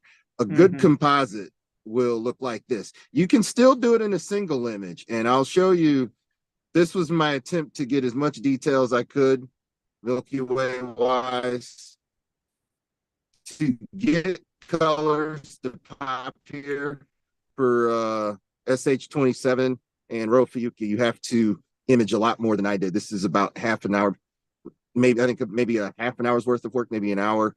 The skies are really dark. This is from Black Mesa, and things like the cat's paw and the lobster claw there really come out. Getting good detail. All those little specks there are stars. It's just, this tells you how bright the core is and why you do it. Now, if I wanted to combine this with ground, which I think I still have some shots, I would have taken a shot of the ground and then combined the two for for a final image. But it also depends. If you're like this shot here, I wanted some of the ground as a background, but obviously I'm trying to capture how the sky looked. This is this place called Soda Pocket. While I was on my way, we got to Black Mesa, and here's what the Camp of Okie-Tex looks like any given night that you're imaging this mesa here, and the sky is great. So let's move on. Notice how much sky glow is in here. We have an active sun, and it's not just aurora that get affected. The sky glow really starts to, this isn't a bad color balance thing at all. All of the colors here, if anything, maybe a touch too much green in the tint, but that sky glow is there, and it was really bubbling up here. So the sky quality meter was not giving a lot of darkness. It was saying 21.3 when we expect 21.8. Sky glow could have been a reason. It actually, once we normalized to a dark sky, we actually realized that, we're seeing differences even in this sky. This sky isn't as good as it was last night. It's not crystal clear. It's still dark, and you still see so much more Milky Way in areas like this. Don't worry, I will get to the comet. Sometimes you make mistakes. You try too hard to show what things look like, and you don't do things right. We had a rising moon, zodiacal light, the Orion side of the Milky Way. This would have been great if I'd have done a better job with this glow.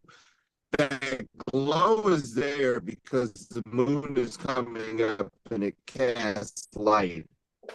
In my effort to diminish the glow, I just kept screwing up. So there you go. Without that, I think this would be one of my favorite pictures. And of course, Jupiter is a part of the winter circle, and so is Mars right there in the center. That is Mars. So another close-up of the core. I did it so that this region in the center is the sweeps region. This is a region where exoplanet study was taking place, right there in the middle.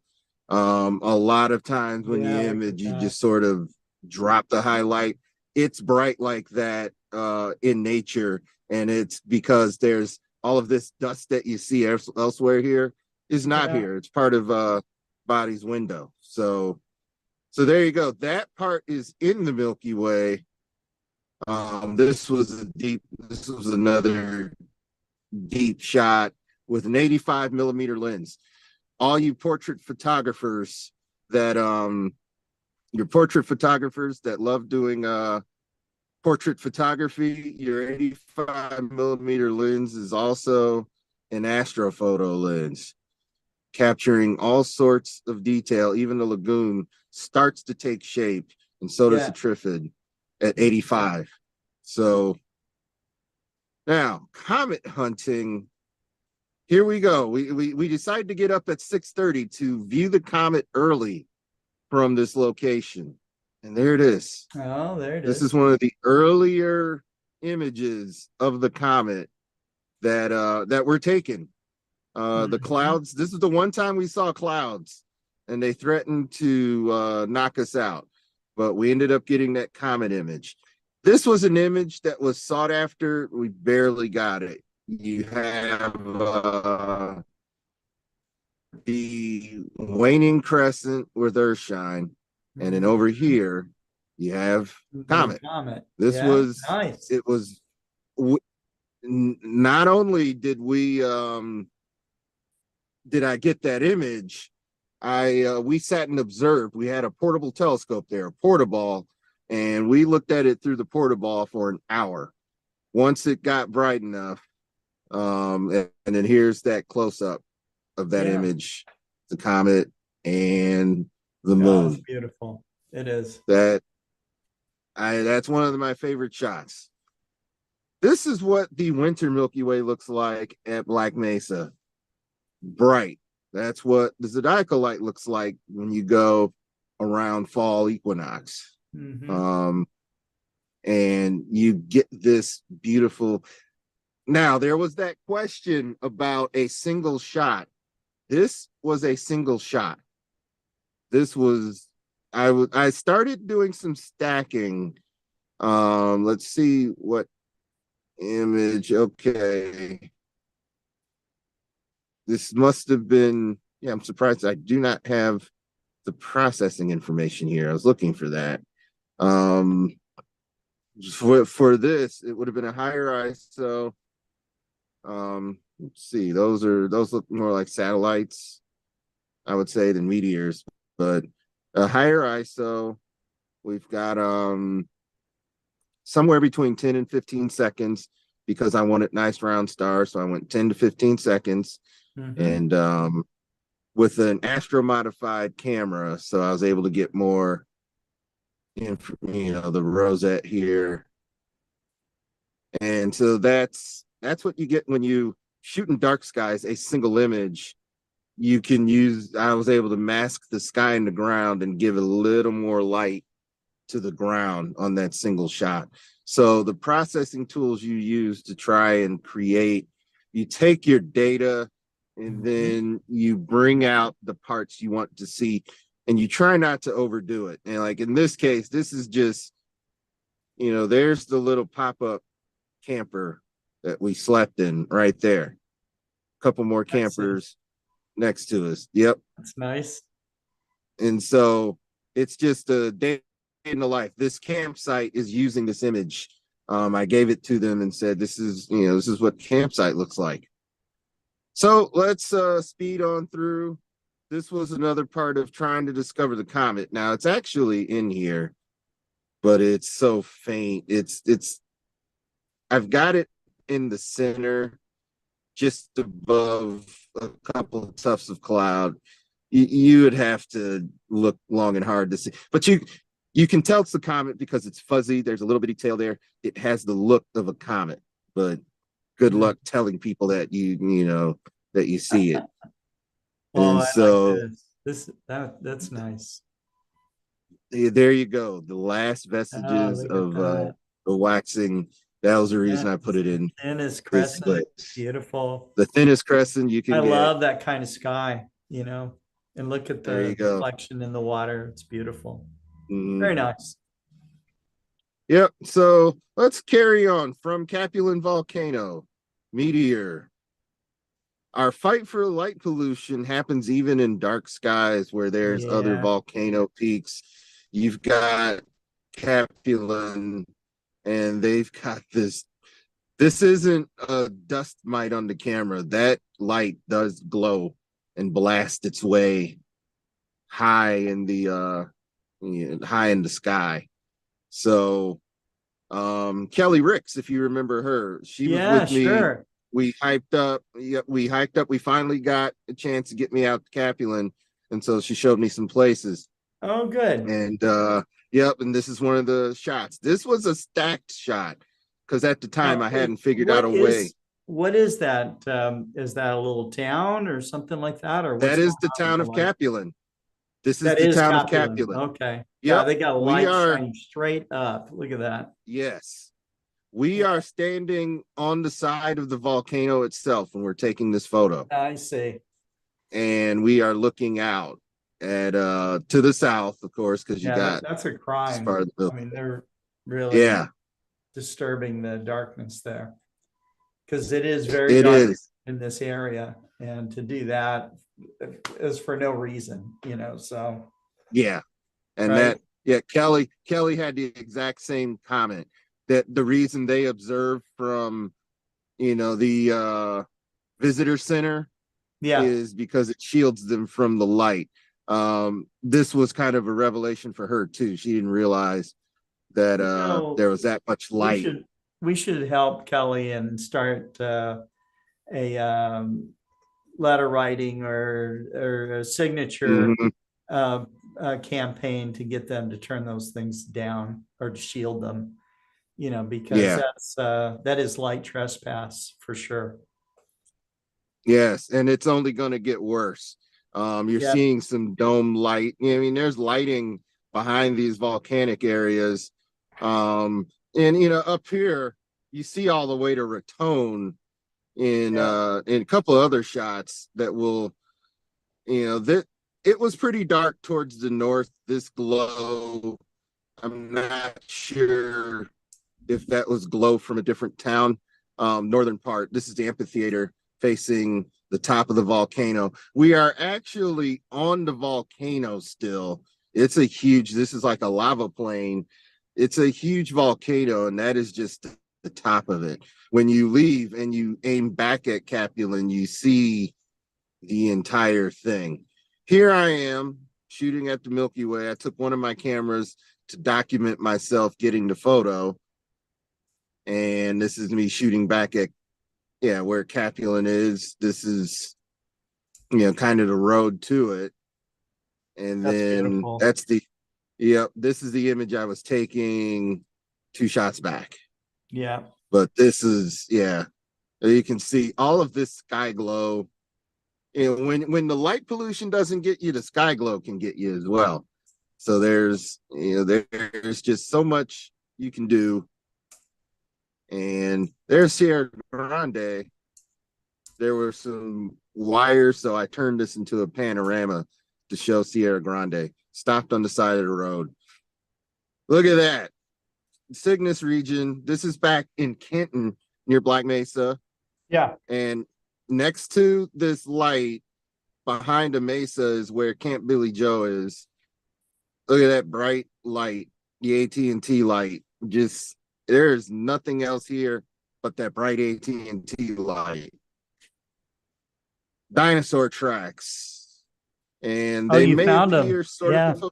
I found the dinosaur tracks. Yeah. This is my favorite that photo. is a great image. Look at this. That is nice. This is my, I don't know, magnum opus, whatever. Poster right here. That's nice. And there's nothing else out there. I think I heard the snort of a deer. I turned around, faced towards the sound, and then I heard the snorting retreating, going that way. And I said, okay, you go that way while I get my image. This was a stacked image of about 46 it's very, very nice. 15 seconds images with my Canon 6D. And this is the image I love. Now there's a couple more here. I got the rock formation shot right here off of one of the mesas. and I played around with compositions with that. Just so you This is know, me Adrian, standing under the Milky Way. I just sent Kelly Ricks an email asking her, Oh, can awesome. we start a signature program to get the local governing? Oh my goodness. That's a great shot too. Look There's at that. another. That's a really great Yeah, one.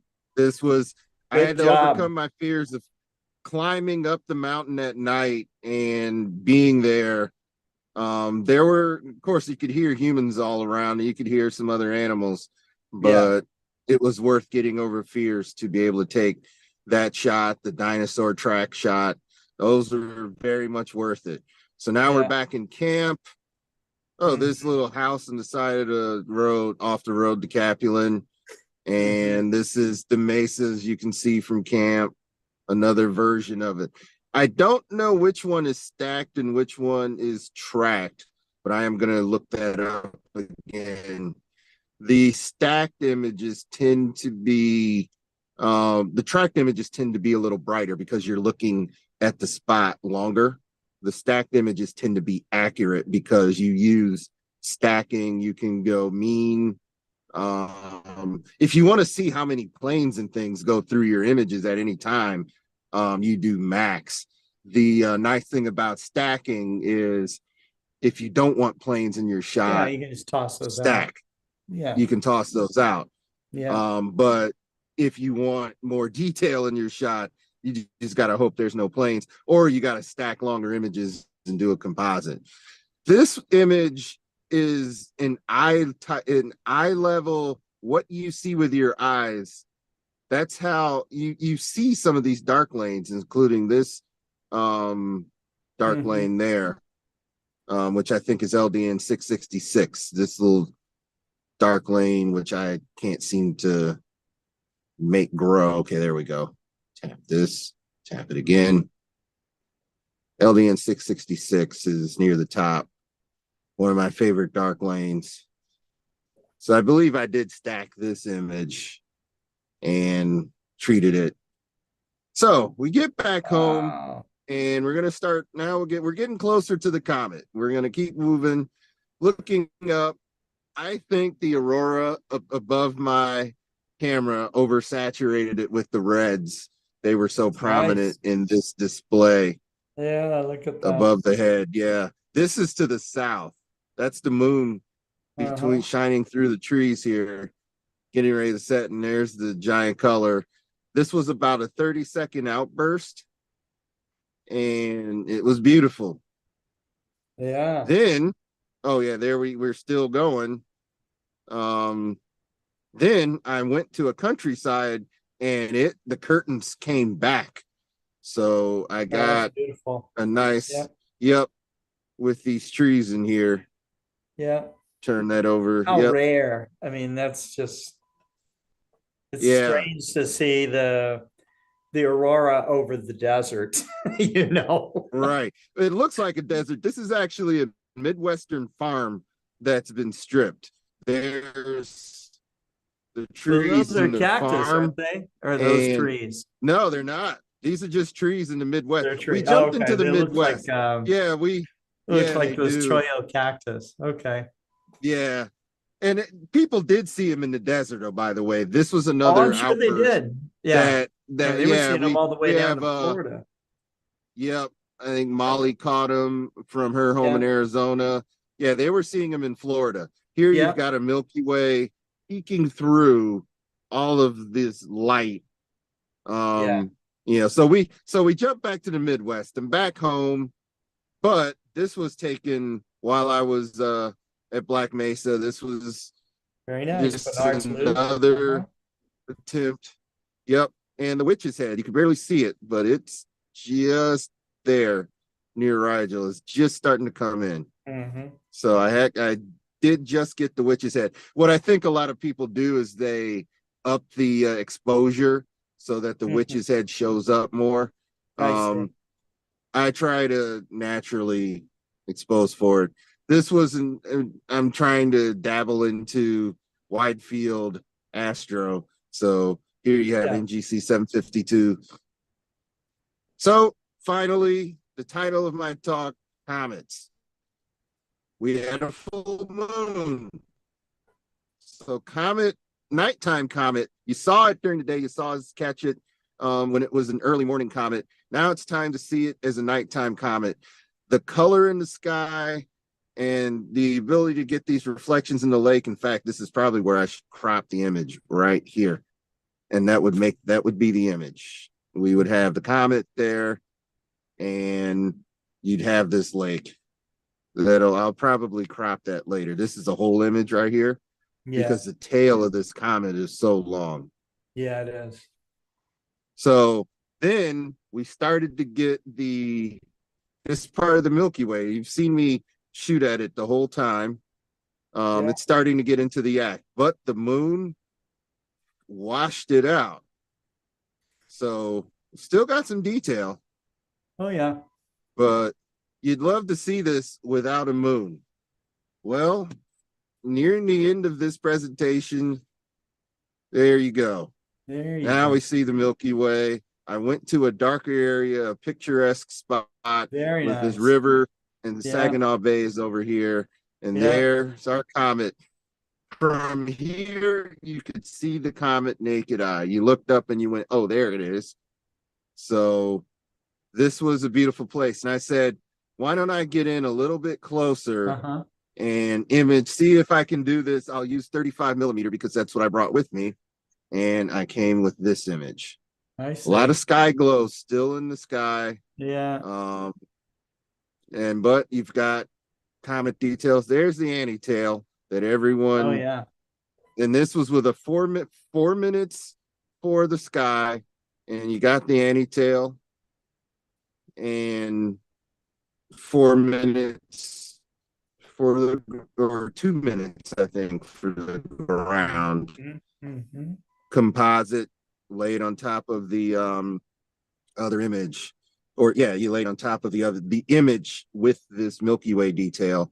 So you're seeing a lot of these type of shots on the internet now because the comet, as it recedes, is receding towards the southwest, and that puts it in line with what's left of the Milky Way. Now, compared to the shots I got in Oklahoma, you're not seeing nearly as much Milky Way, but it was still there. It was actually a pretty good night. This was a panorama. Clouds came in, sweeping clouds, and they covered the Milky Way almost exactly. You can barely see any part. There's a small Sagittarius star cloud. Yeah. I wasn't a fan of this. Yeah, it's a combination. The comet, of course, is in the middle. It's kind of a combo. It's a cool panorama of 3 short frames. Yeah, and we put them together, so you have a little more. It was a little windy out there, so you have some rippling on the river here, and you can sort of see the rippling in the waves too. Yeah. So had the clouds not decided to completely intermingle themselves with the Milky Way, and I couldn't stay because at this point you see this little band here. The moonrise was getting ready to start. So I was running out of time, and by the time these clouds moved off of the Milky Way, you could hardly see it or the comet. The moon had risen and the time was up.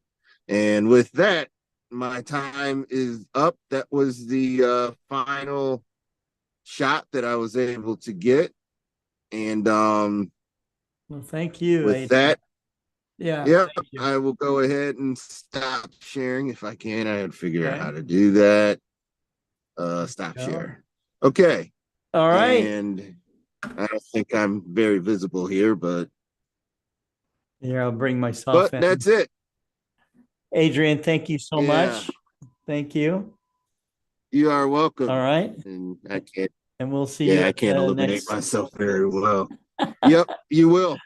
I'll be. All right. We'll see you at the next global probably star be more party. illuminated. All right. And of course, the night that all these nights there was either no star party or I wasn't able to make it, and I didn't bowl I ended up doing other things, or I was traveling. I was on the trip. Sure. So the first night I'm back, of course, it's bowling night. So we just had to make the two happen. That's and all right. Yep. And that is how I spent the last, month and a half, I think, in between global star parties. So more images to get. We're coming into November. I'm going to be doing some winter circle stuff. The comet will still be in the sky, but it will be small, kind of like it was those first shots that I took. So I may still do a few more when new moon gets here, but we'll see. And I do believe I'll have an article about treasures of the Milky Way in February in Astronomy magazine. So be on the lookout for that one. Great. So, all right. So that's it for me. Congratulations, Adrian. Thank you for having me on. I think I'm the only one left. Nope, Cesar's No, over there. I'm giving my enjoying. presentation next. So and Caesar's with me. So yeah. So All right. we're going to talk about the Alliance of Historic Observatories and my trip to Castel Gandolfo in just south of Rome. So I will be listening in. Okay. I will. Thank you. All right. Okay. All right. Well, thanks very much, everyone. So,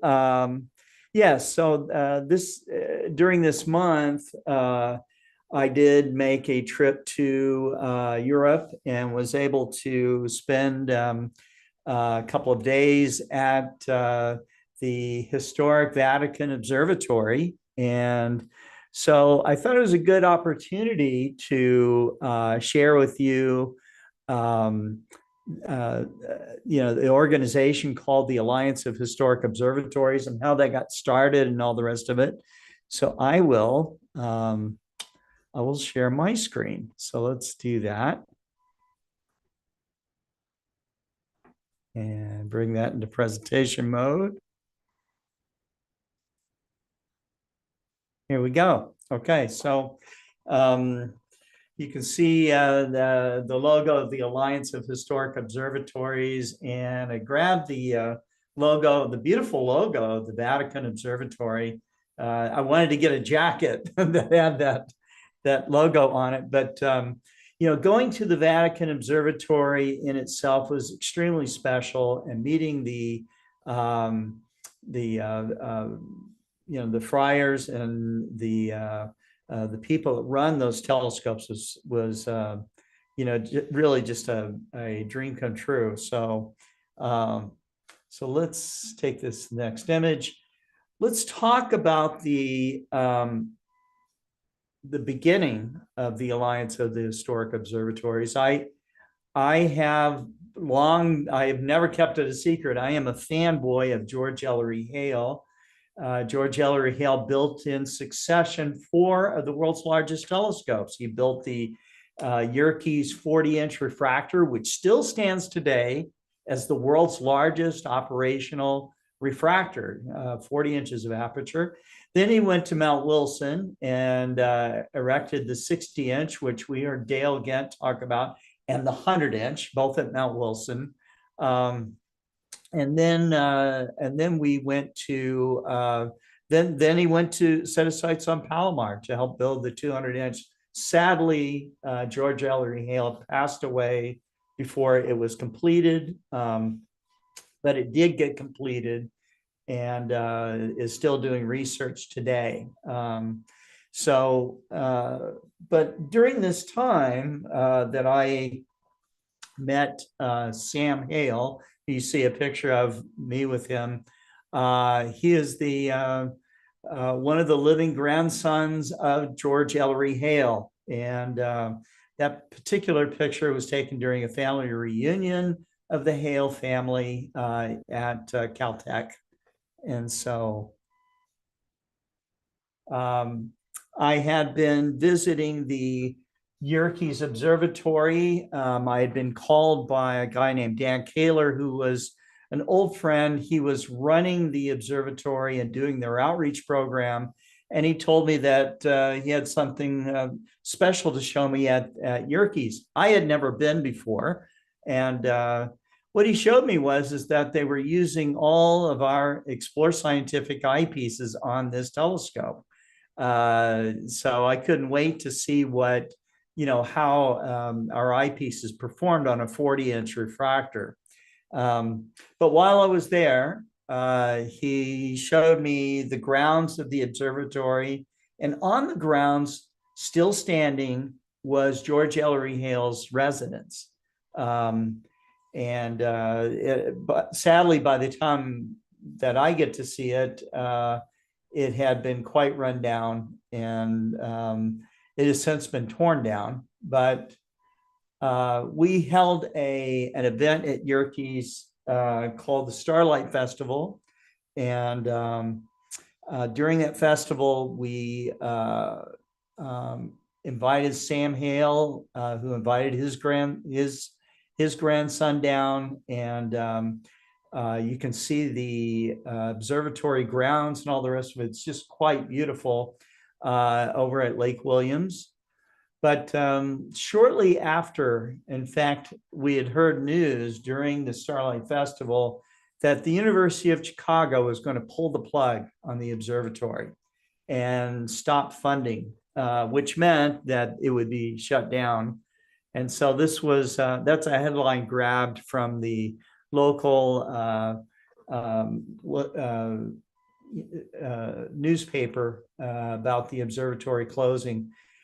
And to me, I've known that Mount Wilson was nearly closed down a couple of times. There have been other historic observatories that have been shut down or nearly shut down because they don't receive the types of funding that they received before. And, let's face it, as Dale Gent said, the 100-inch telescope had not been used for research in decades. Okay.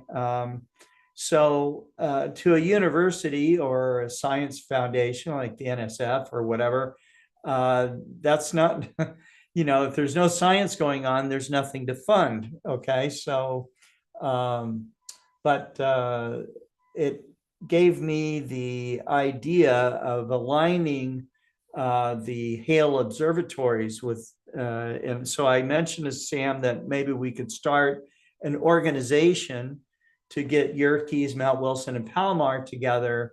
And by creating that alliance, we could keep the facilities going much longer. And, that synergy could help to fuel funds and apply for educational grants and that kind of thing, because these observatories are inspirational. They are historic. At these places, this is where,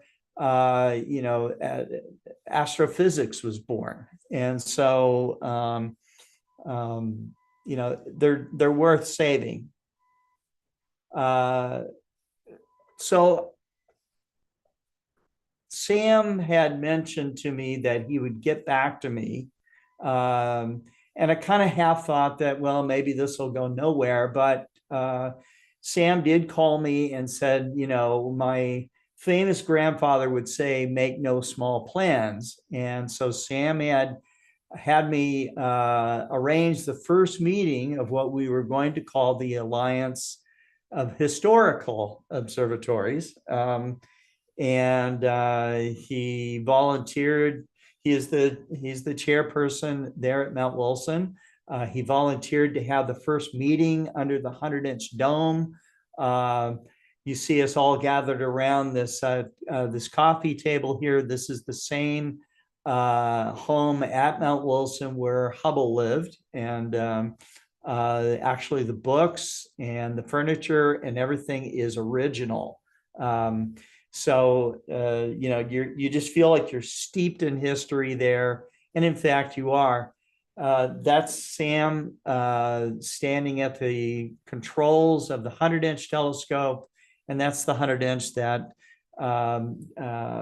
Hubble used with Humason to discover a Cepheid variable in the Andromeda galaxy, which proved that the Andromeda wasn't a nebula or spiral nebula. It was indeed another island universe of stars. And, that's where we start the whole idea that the universe is, or proving, not starting the idea, because as many people had already had the idea that the universe might be expanding, but there it was proved. And so this is our group underneath the 100-inch dome. And, I'm happy to say that this idea didn't just fizzle out. This was in 2019, in June. So we had our first General Assembly and we concluded. We since have had General Assembly meetings at Palomar Observatory and Lowell Observatory, and Yerkes Observatory.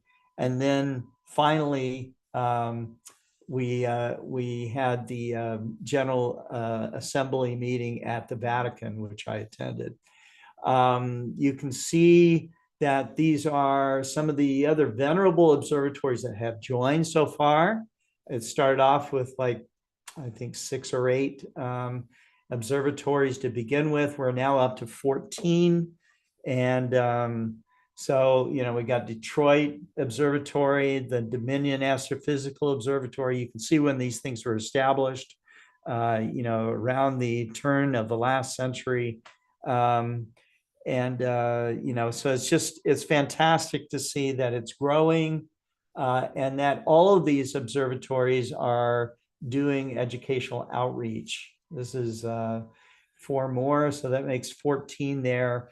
There are more observatories asking to join, and I was elected to the board as a special delegate, and so I'll be helping to vet some more observatories. I'm not going to say who they are right now, but I would say deserving observatories to join the alliance. This gives you an idea of where we came into. There's Rome, and you will see there's a little small lake right in the middle there. I don't know if I can run my mouse over there. Maybe you can see this. There's a small lake there. This is Castel Gandolfo, and that is where the papal summer palace is, and where the Vatican observatories are. Okay, that are in Italy. There's also the VATT in Arizona. That has a much more modern instrument, but originally the telescopes were actually at the Vatican, and they moved them down here to Castel Gandolfo because of light pollution, and that worked for a while, but they do indeed have a lot of light pollution still, and so. The telescopes are beautiful. They're being used for outreach, but they did use them for mapping out the universe at one point. So it was very interesting to see the women who were the computers of the observatory, and they have just recently been given credit for their phenomenal work on measuring out these plates that were taken with these telescopes. This is a great shot of Castel Gandolfo, and you can see the observatories there on top. The Pope's, there's an apartment there that where the Pope does stay from time to time. And incredible gardens and grounds and stuff. We had tours inside of both of these domes, and we walked up a beautiful circular staircase that led up to the top of the roof of this facility, and it was just steeped in history, and it's just so beautiful all the way around. You can see the members that joined us. This is just some of them because this attracted observatory directors from all over Europe to learn more about the Alliance of Historic Observatories, and with the wish to join, because the advantage of joining is learning from the other observatories how to solve problems and to survive the problem of being shut down. And where do you find people that know how to work on these old telescopes, and so restoration of these telescopes is important. Learning how to serve the community in for some of them in a new way is very, very important. But so many of them have been involved in educational outreach for quite a long time. Some do generate, millions of dollars a year in outreach funds. It's not, and this comes from the private sector, because they really know how to excite the public and the communities that they're serving. Some of them are just getting kind of started. I think one of the poorest ones was a observatory in Colorado, and they're only receiving like $3,000 a year, which is hardly enough to keep the instrument, and the observatory running. But they're doing it, and so we're hoping to make a difference in showing them how to market themselves, how to put together effective educational astronomy outreach programs. This is a tour that you can see one of the double astrographs that they have. This telescope was completely restored and is available today. If you contact the Vatican, if you're in Rome, I believe you can get a group tour to see this instrument that is really beautiful. And, I love, my background is photography, and to see this instrument still with its plate glass holder and all the rest of it was really cool. In the glass case off to the left were, documents and stuff like that from the day when these observatories were opened. This is a group showing pretty much everybody that went on that tour. You can see the kind of box-like tube structure of this double astrograph. It's actually two refractors in one tube. So very, very cool. And there's me with Brother Guy, and we welcome you to nominate. You can go on to the historicobservatories.org website, and you can nominate historic observatories that you might know about. And that would be good for observatories from around the world. But thank you for letting me share this program with you and to talk about the Alliance of Historic Observatories. You never know where an idea might go, and this one is really taken off. And so I'm very proud to have been involved. And that's it. That's the Global Star Party for tonight. And let me bring that down. Here we go. And John, thank you very much. And Caesar, you're still with me here.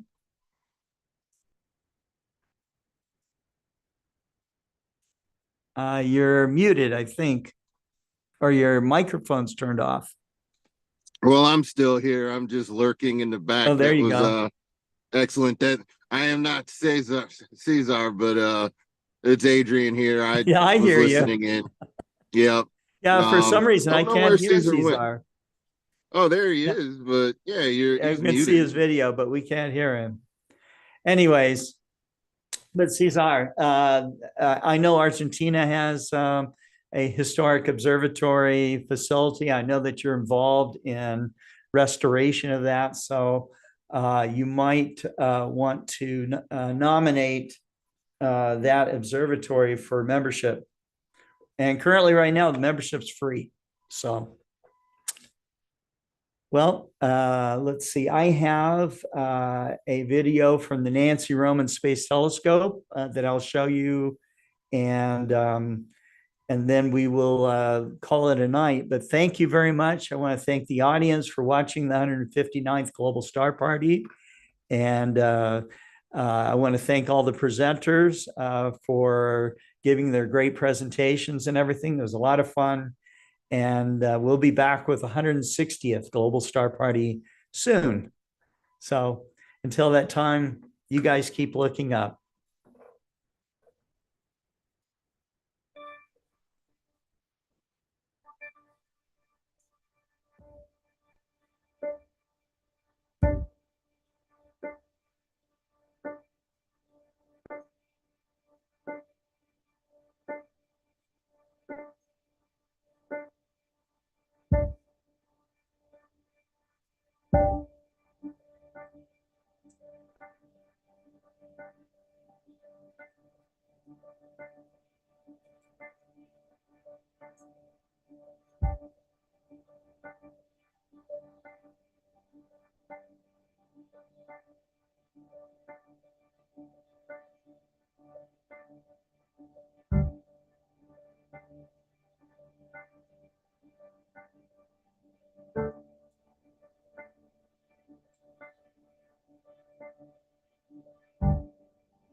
Good night, everyone.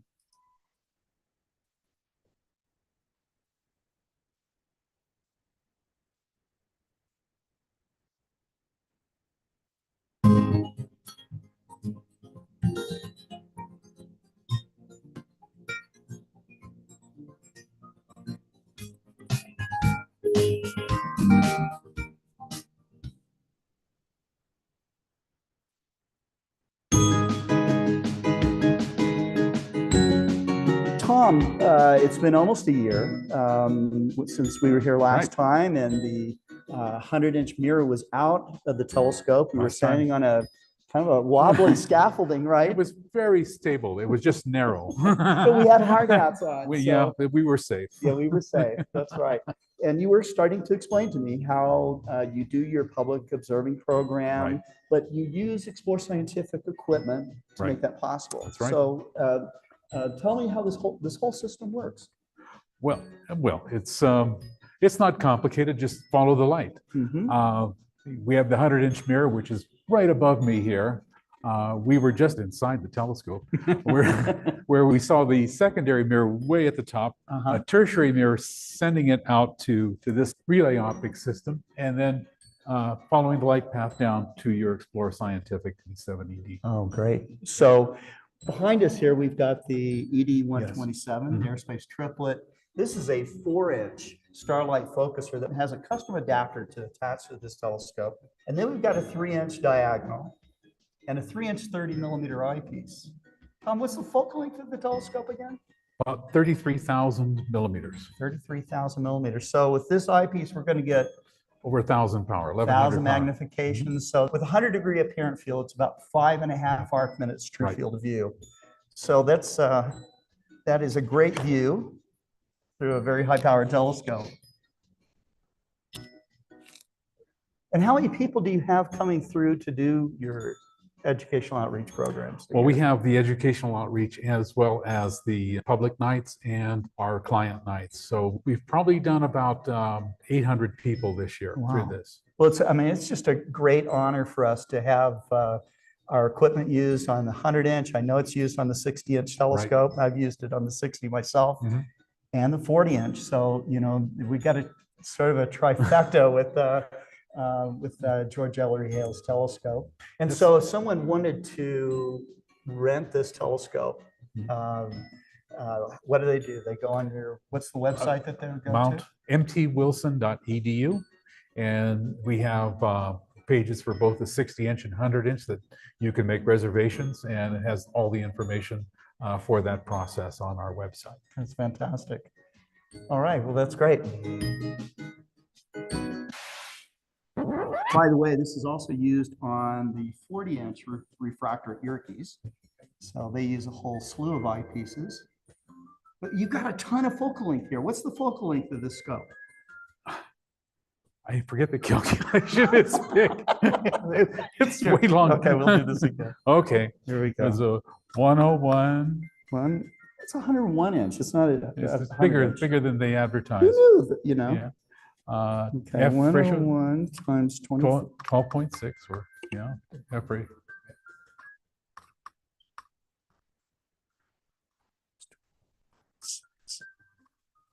It's 32,300 millimeters. Okay, so let's do this that's again. long. That's long, isn't it? Right. So 32,000. So what's the magnification going to be? 32,000 divided by 30. 32,000. That is crazy. It's about 1,000 power more.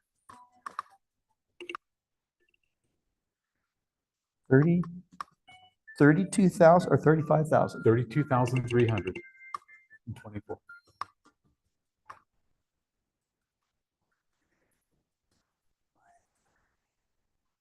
$1,077 magnification. So 1,100 power. 100 divided by 1,077 is 0.09. It's 5.5 arc seconds, or arc minutes. Arc minutes. 5.5 arc minutes. That's field big. view. That's impressive. Not a bad field. That's impressive. Okay, so 5.5. Okay, all right. So now we know the numbers. Yeah.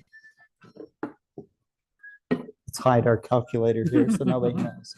So we cheat on our head. Yeah, that's right. We could do this in our head, right? What's the focal length of the telescope again? About 33,000 millimeters. 33,000 millimeters. So with this eyepiece, we're going to get over 1,000 power, 1,000 magnification. So that would work out with 100-degree apparent field. It's about 5.5 arc minutes true field of view. So that is a great view, a very high-powered view through a very high-powered telescope.